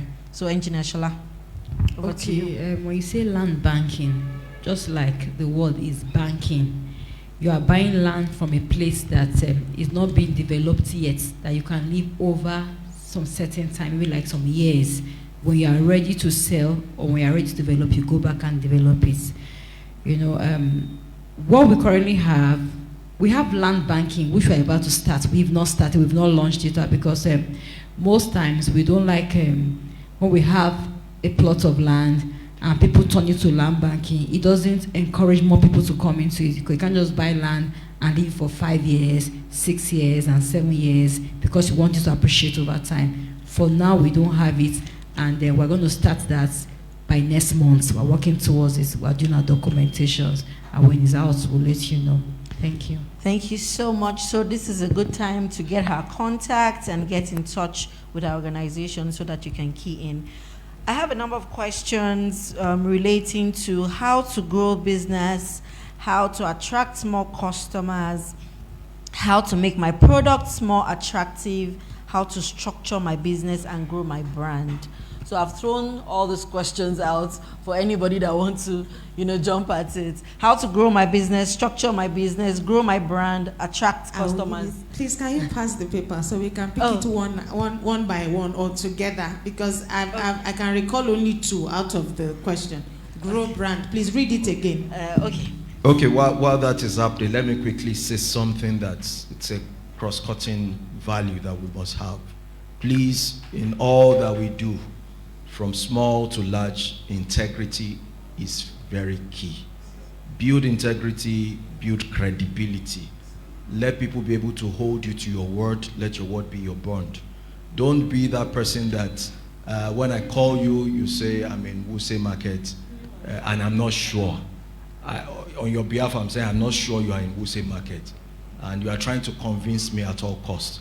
This has affected a lot of people, not just young people alone, even older people, because this seminar is not meant for just young people, it's meant for everybody. I've seen it too many times that people are not trustworthy. People cannot be held by their word. They say it and you do not find it so. Please, this is a very huge credit you are bringing to the table, credibility. And if you have not had any prior interaction, engagement with the persons that you are dealing with, that first time that you have the opportunity, don't lose it. If you have come late for a meeting, let it register that you came late for the meeting. Adeyinka probably won't remember, Triple A probably won't remember, or maybe she would remember.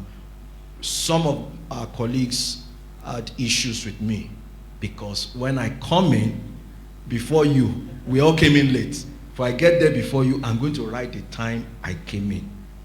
They want me to write a previous time so that then they can write after me to still show that everybody came before 8. Is it 8 we used to? I think we used to resume 8. You know, but I'm not going to do that. So it got to a point that once we are coming in together, we're coming in late together, or we're about to get late together, or maybe a few minutes to the time, and you know that I'm there, I'm one of those who are coming, you have to go ahead of me to go and write whatever time you want to write. Because I'm not going to write, I'm not going to change it. I'm going to write the exact time I came. I may have justification, I may not have justification, but I'm going to write the time I came in. End of story. And truly, sorry, let me say this. Truly, it got a situation happened one of those days, an incident, and it got me out of trouble. As much as you would think it would get me into trouble. There was a robbery that happened in our office, not far from here. Those days, Abuja Enterprise Agency used to be at Kudang Street, not far from here. I came in late. So many things happened. I just want to fast track. By the time certain investigations were going on, this could not have happened without an inside information, blah, blah, blah, blah, blah, blah. The records were there. That this guy was not even, he was not even there at certain times because they were doing some investigations to previous days. I don't know whether I get the point. Mm-hmm. So everybody that said I was there before the time were called for questioning. Mm-hmm. Whereas I had said I came in late. Because I had a project I was working on for a long time. And so I would leave office around 11 p.m., around 10:30 p.m. and all that, continuously like that. So why would I need to lie that I'm coming in early when I won't even come in early? All right, so this is very important, credibility. Let your integrity speak for itself. Don't be somebody that they call them people of questionable character. Nobody wants to put money into the hands of people of questionable character. Apart from money, nobody wants to partner with people of questionable character. Thank you. Okay, let me just quickly add something. Trust and credibility are like foundations for even building a brand at all. Okay, I'll say something concerning building a brand. One thing is consistency. A lot of people, when they start business, when challenges arise, they leave that business and go and start another one again. That's right. When you want to build a brand, let people know you for that thing. For example, someone like me, I've done engineering for 16 years. If you knew me 16 years ago, it's engineering. Now engineering, 10 years time engineering. So business takes time. I know it's good to multitask. Yes, some of us have strengths, some of us have talents. But let people know you for one thing. Don't jump today you are selling hair, tomorrow you are selling clothes. Because Madam Mesa has spoken about clothing line. You say maybe it's the clothing line that helped her. You go and start clothing line.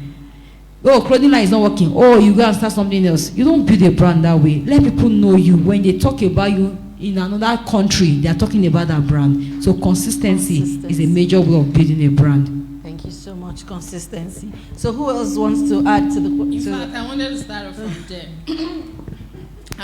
off from there. Because to the glory of God, I've been able to build a brand, like online, a very solid one, that when big financial firms want to work with me, they don't even ask for my portfolio. They are even begging to know, are you available to take us in, right? So, and that thing is consistency. When you mention Messi Agbeti now, what comes to everybody's mind is money. She wants to talk about money. She's a family woman. Faith, finance, family. Those are three things that come to mind whenever you hear my name anywhere around the world. So consistency is a thing. And by extension, still talking about consistency. Now, imagine a case, I like to give this scenario. And by extension, visibility is a thing. You need it. Very, very important. Visibility. People ask me how I'm able to show up every day with everything I'm doing, see, visibility is a thing. It's either you pay for it or you do the work organically or inorganically. I've never had to run ads in my life. I'm not saying ads is wrong, but the measure of what I put in it organically, you know that what I'm getting is worth it. So consistency and visibility. And I like to give this illustration to people. Imagine that you have 2 stores around your estate where you live. And then there's this store that opens every Monday and Friday. Every Monday and Friday, this store opens. There's this other one that opens about any day, anytime. There are weeks they open Monday, Tuesday, Wednesday, Thursday, Friday. There are some other weeks they open only on Wednesday. There are some other days they open just 2 times. If you're stepping out of your house to buy something from one place, are you most likely to go to the first store or the second store?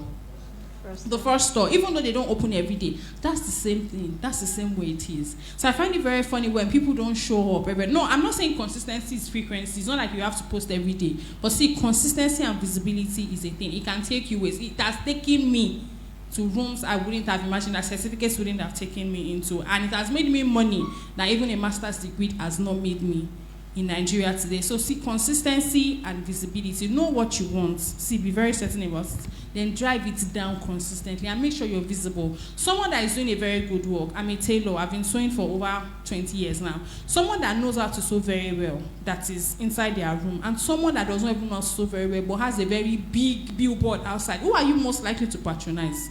The person that has a billboard outside. Because see, so it is the best known that gets the money, not the best skilled. See, get that one into your head. It is the best known that gets the money, not the best skilled. Thank you so much. Thank you. The best known gets the money, not the best skilled. Thank you. So I think you want to answer the question about how can I make my products more attractive? Marissa.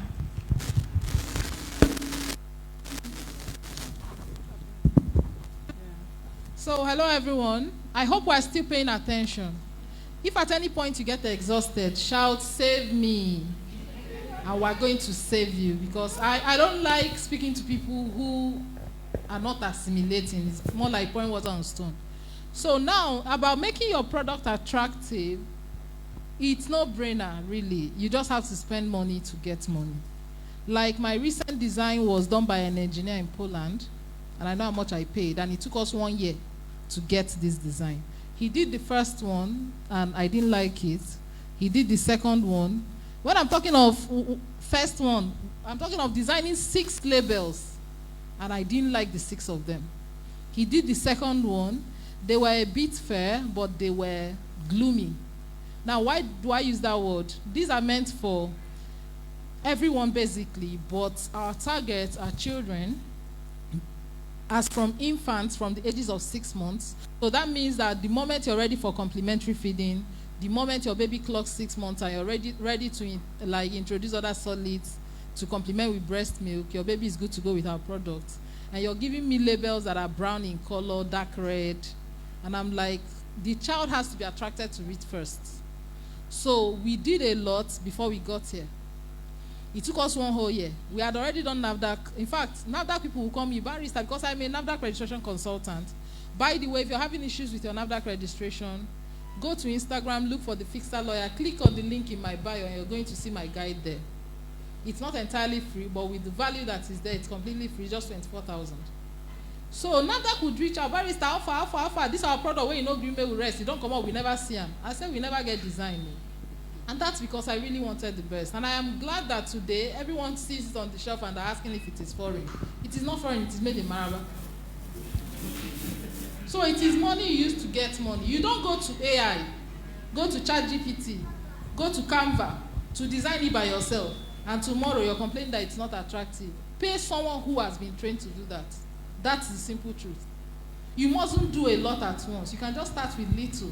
And something else I would advise business owners on is investing, especially when it comes to property. Someone asked about land banking. I do real estate, right? I've been in this industry for about 12 years. And the mistake a lot of us make is you start business. The moment you make your 1 million, you rush to go and buy one land inside one bush. Number one, you won't be able to sell off that land when you're ready. Forget, yes, I am an advocate of, land bank, this, that. But you land bank with spend money, not your business money. Do not make that mistake. If you use your capital to go and land bank, then your business is struggling. Number one, nobody is going to give you loan. They don't give loan when your account doesn't show that you're going to give them back. And the interest rate on commercial banks is over 28%. So you're not going to use your money to go and buy one land inside all those Apowasa, Piakasa, Lube, and all those places. Then tomorrow you come back to me to say, barrister, you know that land I bought for 1.8 and I want to sell it. I don't have a buyer for you. I do not have a buyer for you because why are you using your business money to go and land bank? Land banking is money where you know say even in the next 5 years you don't want to remember it. Then it's okay to tie it down there. Otherwise, take your money, buy the machines that you need, buy the raw materials that you need, pay any influencer if you've been targeting them, just put it back in that business. There are machines that I bought that I don't even need now, but I know that I need. I know that I will need. I remember last 2 years, I invested so much on buying dehydrators because I noticed that during rainy season, we run out of raw materials, and because I produce my raw materials from the scratch. So if I tell you there's sweet potato in there, we did everything from the scratch, from the buying, the peeling, everything, gelatinization, we do every single thing from the scratch to get it to the point where you can just put inside a cup and pour water into it, and you consume it like that. So, but I noticed that when it's rainy season, there is no sun. NEPA cell cuckoo go break your heart. So I knew that we needed a lot of dehydrators, and I bought 60 trays 4. I bought 16 trays 3. Now, in fact, my staff were wondering in fact, right now in my factory, once you enter the gate, you see that there is a place with packed machines because there's no space to even keep them. And I'm staying in an entire compound alone, no? Like I rented an entire space, not my house. I rented someone's compound, the complete house, now me there inside, yet we don't have space for machines. And I've told myself that I'm not packing to any other place till I build mine. Because no matter where you want to move into, it will still be one compound now. And it will not still enter. If you enter there now, you see boiling tanks all standing by the gate. We don't even have where to keep them. I have some grinding machines I want to buy for wet grinding. We don't have where to keep them. So what am I saying? If you're doing business, money that comes out of the business goes right into that business. You don't have any business with any bank, especially when you're going to land bank. Those properties are not easy to sell. They are for the future. That's why when she said it, she said, land that you know you're not ready to use till in the next 6 years. It's not the one you buy. Then you come back and start guilt-tripping me that, barrister, you know that land I bought, I want to sell. How? But if you have money and you're buying like in a very good location though, like all those Apo, Jahi, of course, once you put them in the market, you sell them. But you sell those land banking, you know they're easy.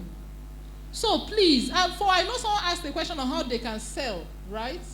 How is it? Okay, now it requires a lot of patience and consistency, just as Mercy said. If you want to sell, it's not rocket science. Show up daily. Post it daily. Now, there's something I do. I don't have money for influencers, but Mercy has promised me that she's going to do a video for me. A round of applause for Mercy. Thank you, my Lord. Now, the truth is this. I don't have money for influencers. These people charge a lot. So what I do is I wake up in the morning and I go to, in fact, number one, I have 6 siblings, by the way, 5 sisters and 1 little brother. That one, no, there's social media yet. But my 5 sisters, they already know consistently every morning I send you a post to post on my WhatsApp status first. Before we start. They already know. In fact, the day I don't send, my sister will be the one to ask me how far. You never send post. I say, my sister, post this one for me. Then all my friends, they already know. The moment I wake up, Sandra, how far are you? They hope you're fine. Please help me post this on Facebook. That's how they distribute them. And I'm not also a wicked person. If you send to me, I will also post for you. Like this event, I kept posting, sharing to different groups. I mean, I even sent it to you, but I don't know. I know I sent to different people. Because I just feel like it's just what we can do to help ourselves. My friends already know. All of you are my influencers. Even if it's just one person that you see it. Thank you. So please, it's one way to help yourself. Don't go and be fighting your whole community that you're influencers. Thank you. Thank you. Thank you so much. Engineer Shola wanted to add to that. Yeah. Please say something. She talked about her design, that she had to do the design abroad. Am I right? With someone abroad. With somebody abroad. Yes. A lot of Nigerians can actually do that design and do it better. But the challenge, but he did it abroad. The challenge a lot of us have is that we don't pay attention to details. You can give you that same design to do. You can do, but you will not pay attention to finishing. How do you finish a project that is handed over to you? You are doing business. But talking about presentation, don't just rush. You want to make money. Calm down. For example, now we're in a beautiful hall. Somebody painted this. You can give another person this same thing to paint. The same paint, the same quality of paint. But they'll paint this, you will see one, you see this off-white on the white. You will see this on the this. And the person will say, I'm finished. And the person will go on social media and say, I'm a painter. But there's no attention to details. But somebody else has come and painted this. You can see that this off-white is flushing beneath the cornice of this decking. Why? It's better. So whatever you do, pay attention to details. That business, don't rush. Don't be in a hurry to just carry up. Whatever you want to take out, take time, check it over and over and over again. When they bring a white man to supervise a project, those white people, they will ensure that they supervise everything they do. They don't just say, you do it, I'm coming, and just go out. You Nigerians will like that kind of thing. Give a Nigerian person the project to do. He will say, I'm coming, we'll give a boy. He will not come back to check that thing. But you see the white people, they supervise to the core, to the latter, before they hand over to you. They will scatter and do, scatter and do. So please, whatever you do, pay attention to what? To details. Thank you. Thank you. A piece of advice right there from her, and it's related to what Mercy had said about value being the language of money. Thank you so much. This question should go to Mercy or yourself. Somebody's asking, can you explain how equity market works? And there's another question like it, which shows that there's a need to explain how the equity market works. It says, is shares another way of sourcing for more funds, known as equity financing? Or at what point can a business sell out its shares, and what are the guides? So we can start with you. Okay, so the last part of that question seemed to have answered the question.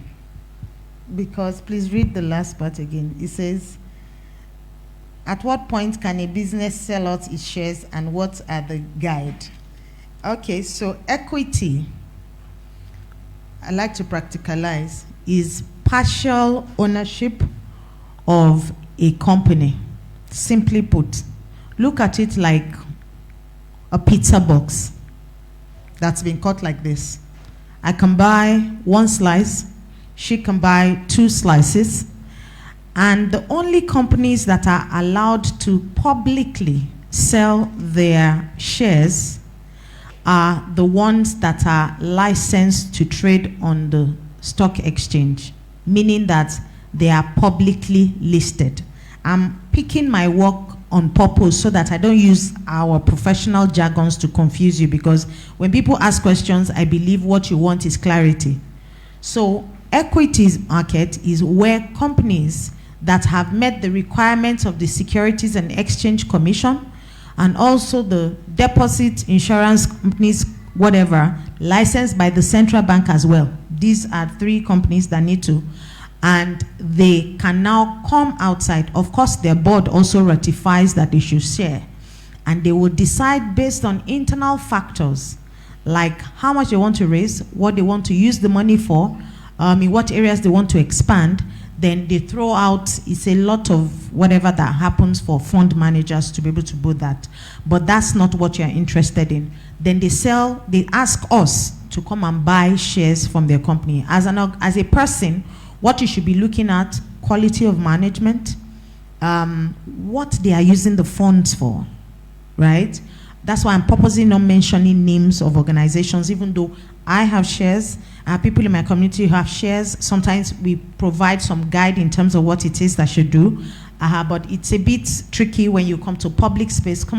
This has been live streamed, so somebody can wake up tomorrow and say, oh, Adinka said, and the company's shares will do well in the next 6 months. The person will not take profit or review the portfolio, and the next 12 years it crashes totally, and then they say, oh, it's Adinka that said so, and the video is online, and it is true that I said so.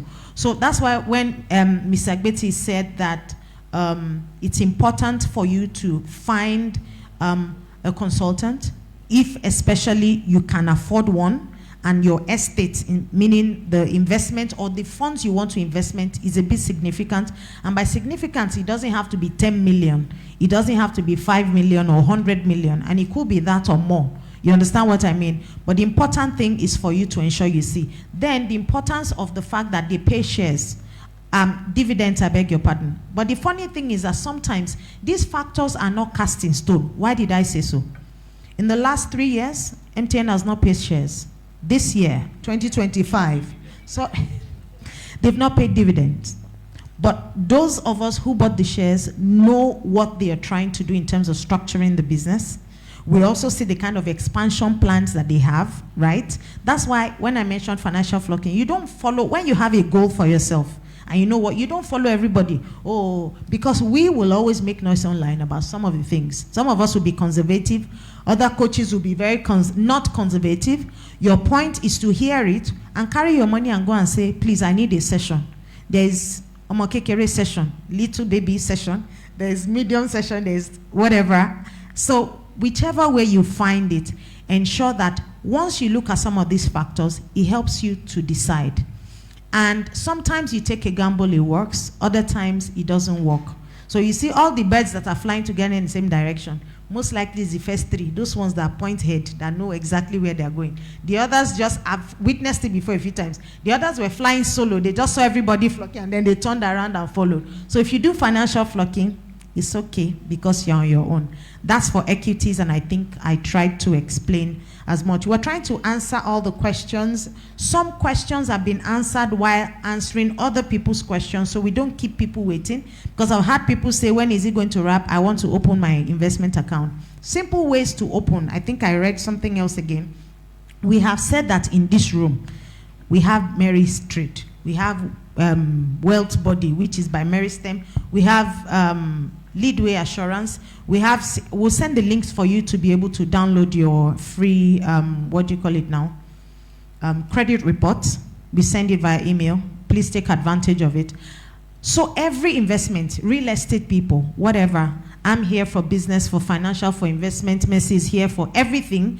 Walk to anybody after this session and we'll be able to guide you. All of the seats are here. All the Mary Trade people. Please, Mary Trade people, raise up your hand. Mary Trade, Mary Wealth Body. Oya, oya, be fast, be fast. Thank you. See their faces. You should not walk out of that place without starting, expanding, or putting a structure. The structure is, first of all, they say we should start. Let's start now. Start with the little that you can. Then as you grow, you begin to apply it. I said something: commitment, consistency, and compounding interest. 3 things. If you cannot, and this is part of the habit that keeps us back.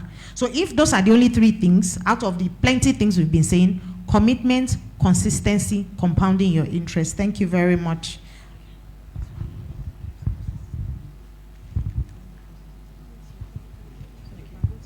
Okay.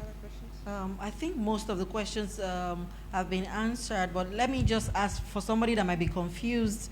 The person says, a speaker said, your vision is what you're currently doing, which your hands finds to do. And another speaker said, okay, your vision is something bigger than you that seems impossible. So they just want some clarification, maybe just in 30 seconds.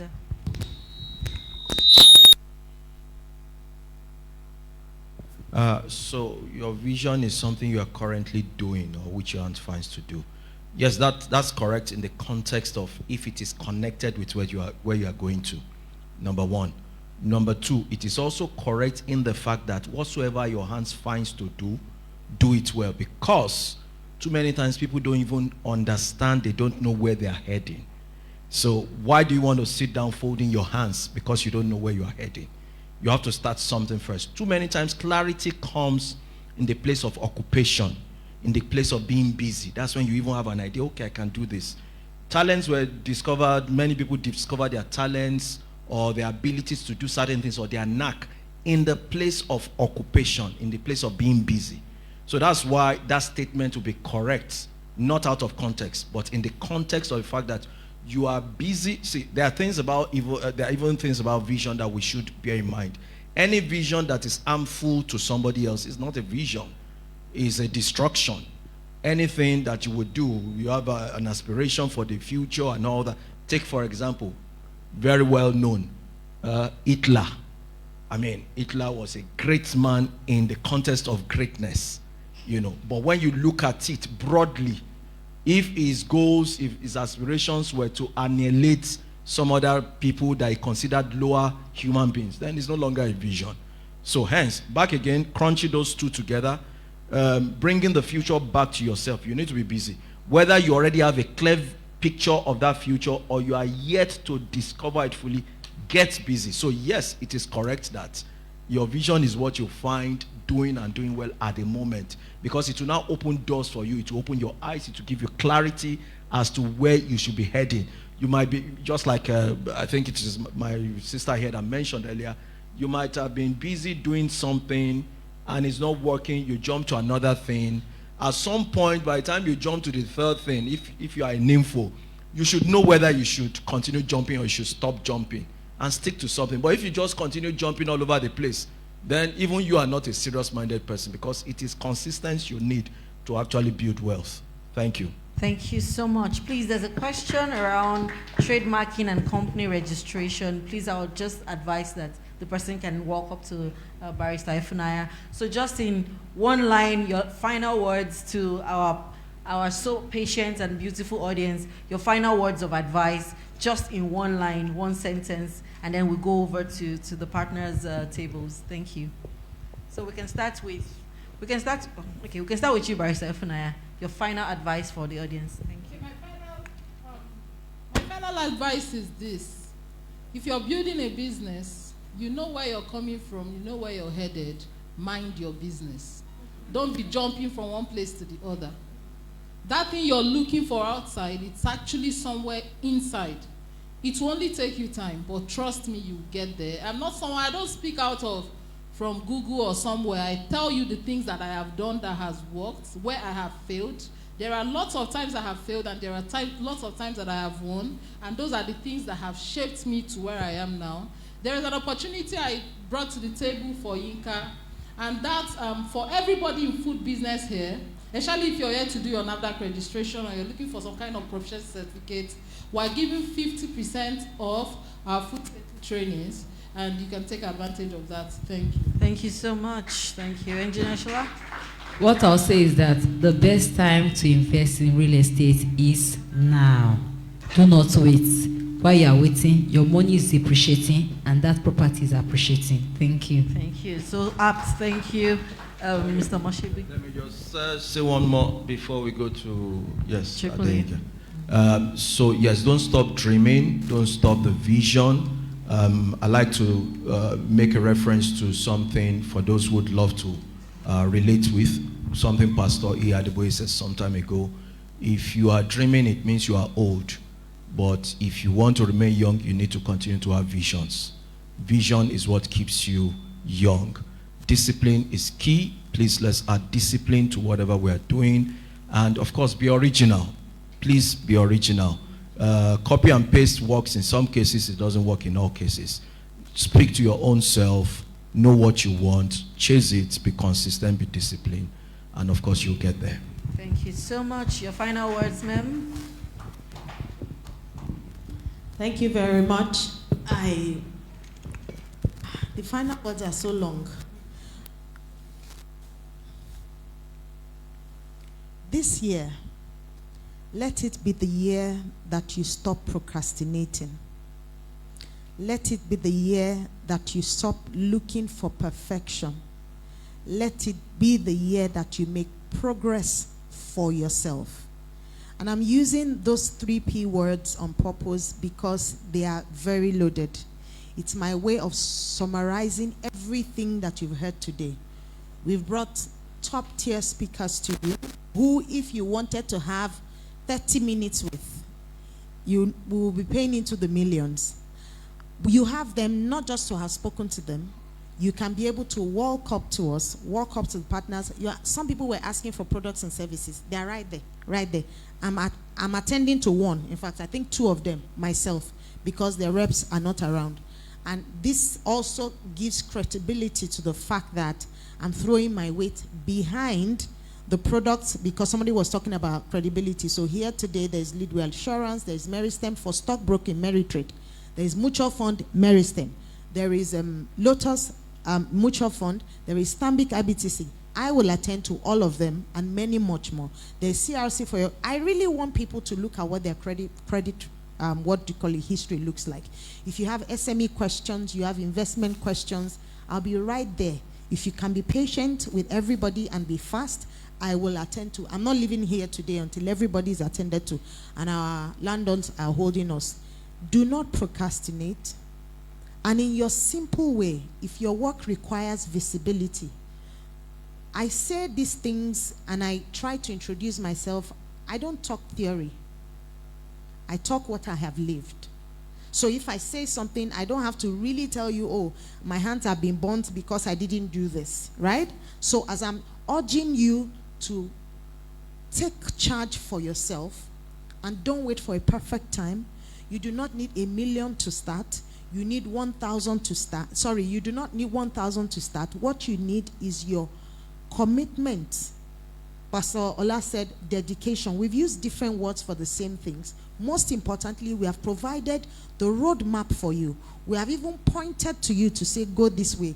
The ultimate decision to be better this year as a family, as a person, as a business owner, that onus is on you. And I hope that today that you will take a gamble on yourself. Thank you very much. Thank you. And on that note, we end this panel session. Please put your hands together for our panelists. The onus is on you and I. Please clap better. They did very well. Thank you so much. Super well. Thank you. Somebody needs some pampering. She wasn't feeling too well. You're supposed to take a picture. I think the panel should take a picture. Please. Yes. Do pictures. Please, can someone help me check for Messi Betty outside? Should like to have one question. Alice, please, the red car.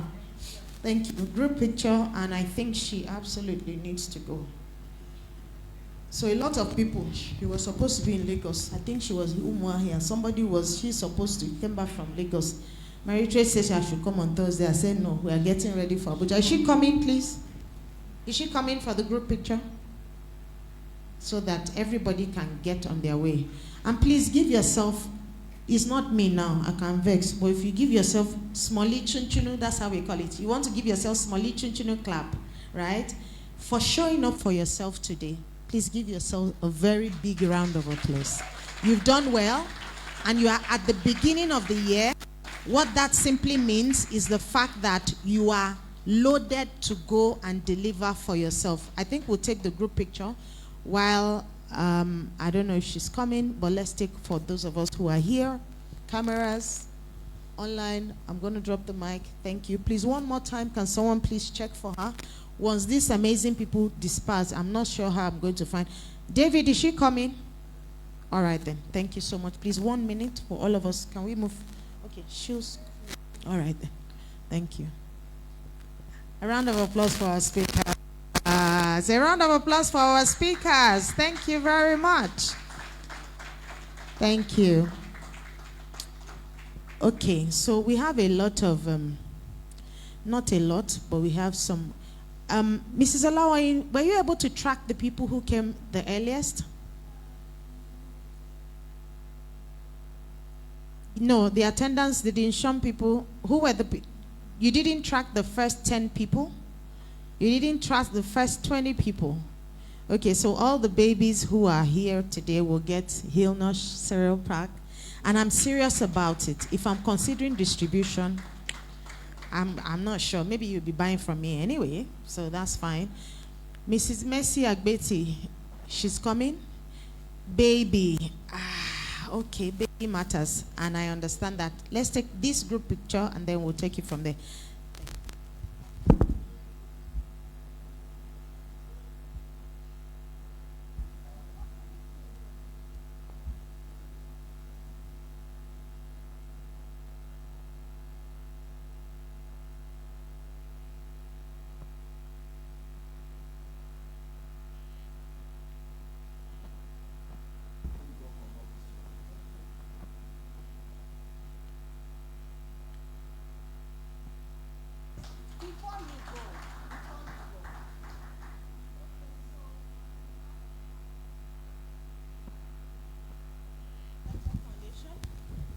On behalf of all of us at Wise Network Foundation, we would like, please take pictures. Okay, so all of our speakers, anywhere you see, no matter, we have, for Lagos, we have group managing directors, whatever, anything Wise Network does, we don't pay our speakers. I'm saying it on live TV. We don't pay speakers. They are passionate about what they do, and they show up to ensure that people can, our vision, ensure that people can achieve their highest potential. So this is a tiny little token to appreciate our speakers very much for coming. Pictures, please.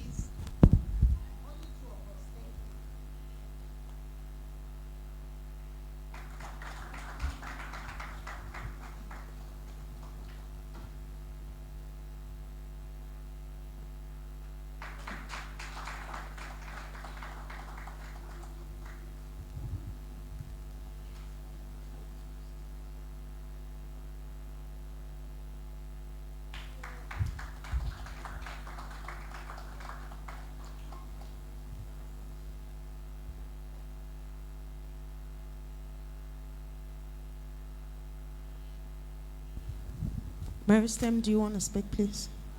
Do you want to speak?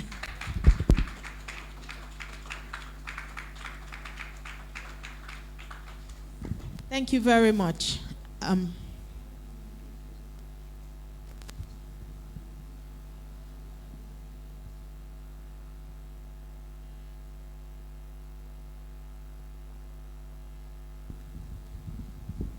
What's next on our agenda? That's fine. Okay. Okay, so there's supposed to be sponsored speeches now, but I have spoken about all of them. And all we need to do, especially because we have overrun our time, is for us to just move there. I'm also going to move there, ask questions, start your investment journey right there. There's stocks there, there's mutual fund. Barry Saifunaya can answer questions about business SME. I'll do the same. SME, business, structuring, taxation, blah, blah, blah. And we would like to wrap up right now, and thank you so very much. I think we still have a bit of some more drinks, water, and some little bites at the back. We want to especially thank our partners, our sponsors. We'll start very, in no particular order. We want to thank very specially because Lagos, Abuja, Port Harcourt, if you have cities or groups of people who you think we want to, corporate speaking engagements, endorsements, investment partnerships, they make these sessions happen because we provide you tips, information on investment, on business growth. We do tools, financial products and services, and the tweaks. There's always a way and system to get these things done. So we want to thank very much our partners, Leadway Assurance. Please, the other slide is better. We want to thank Leadway Assurance Company Limited for their consistent support in ensuring that we are empowering and equipping people for financial education and business growth. We thank our partners at Meristem. And so this is Meristem using Meritrade and the Wealth Body, one and the same organization. We thank Standards Nigeria Limited, real estate construction company. We thank our partners at CRC Credit Bureau. We thank all of our other partners, Creole Mosaic, Blue Shift. We thank Hillnosh, people who make Hillnosh. We want to thank so many, TLP. We want to thank the Lord's Place, RCCG.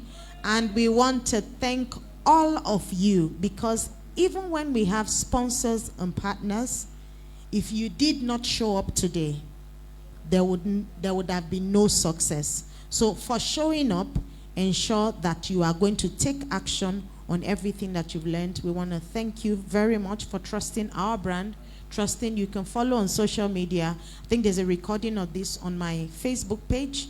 Yes, and I tell people, before, I didn't used to tell people to follow on social media. Now you have to do it. Why? Because we'll give you more value. There's a lot of posting every day that's going to start happening on those. So on social media, my name is Adeinka_AADE. On LinkedIn, the underscore is not there, but I try to keep the name consistent, so I can't even verify. So that once I call my handle, either with a full stop in between, an underscore or space, Adeinka, AADE. Thank you for showing up today. And we'd like to close the session with a prayer by Pastor Ayo. Thank you so very much, sir. Please give a round of applause. Yes. So you can catch a replay of this before Facebook brings it down. We'd like to welcome you. Please give a round of applause to Pastor Mrs. Adeyinka John for doing a very wonderful job of compare. Thank you. Please come up, sir. Come up higher. Come up higher. Come up hither. All right. Before I take the prayers, I would like to appreciate, is it Wise Network Foundation? I was just discussing with my friend. I said, if we had to do a seminar, what we've gotten today is more than ₦1 million. I can tell you for free what we've gotten today. So another round of applause to Wise Network Foundation and the team. Thank you. Let's be on our feet as we take the closing prayers. Well, Father in heaven, I want to thank you for this meeting. I want to just thank you for the team, for the partners, for everyone who have put this together without a fee. Father, they have sold. Father, I ask, oh God, that you expand their cause in Jesus' name. And for every one of us, the grace to put what we have learned into action, grant unto us in Jesus' name. For those whose visions are died, Father, we ask, oh God, that you renew this vision in the name of Jesus. We ask, oh God, that the next time we'll be meeting, we'll all come back with testimonies of the blessings of this forum in the name of Jesus. As we go, Lord, go with us. And at the end, when we gather again, we'll all come back with testimonies of what this has done for us. In Jesus' mighty name we pray. Thank you.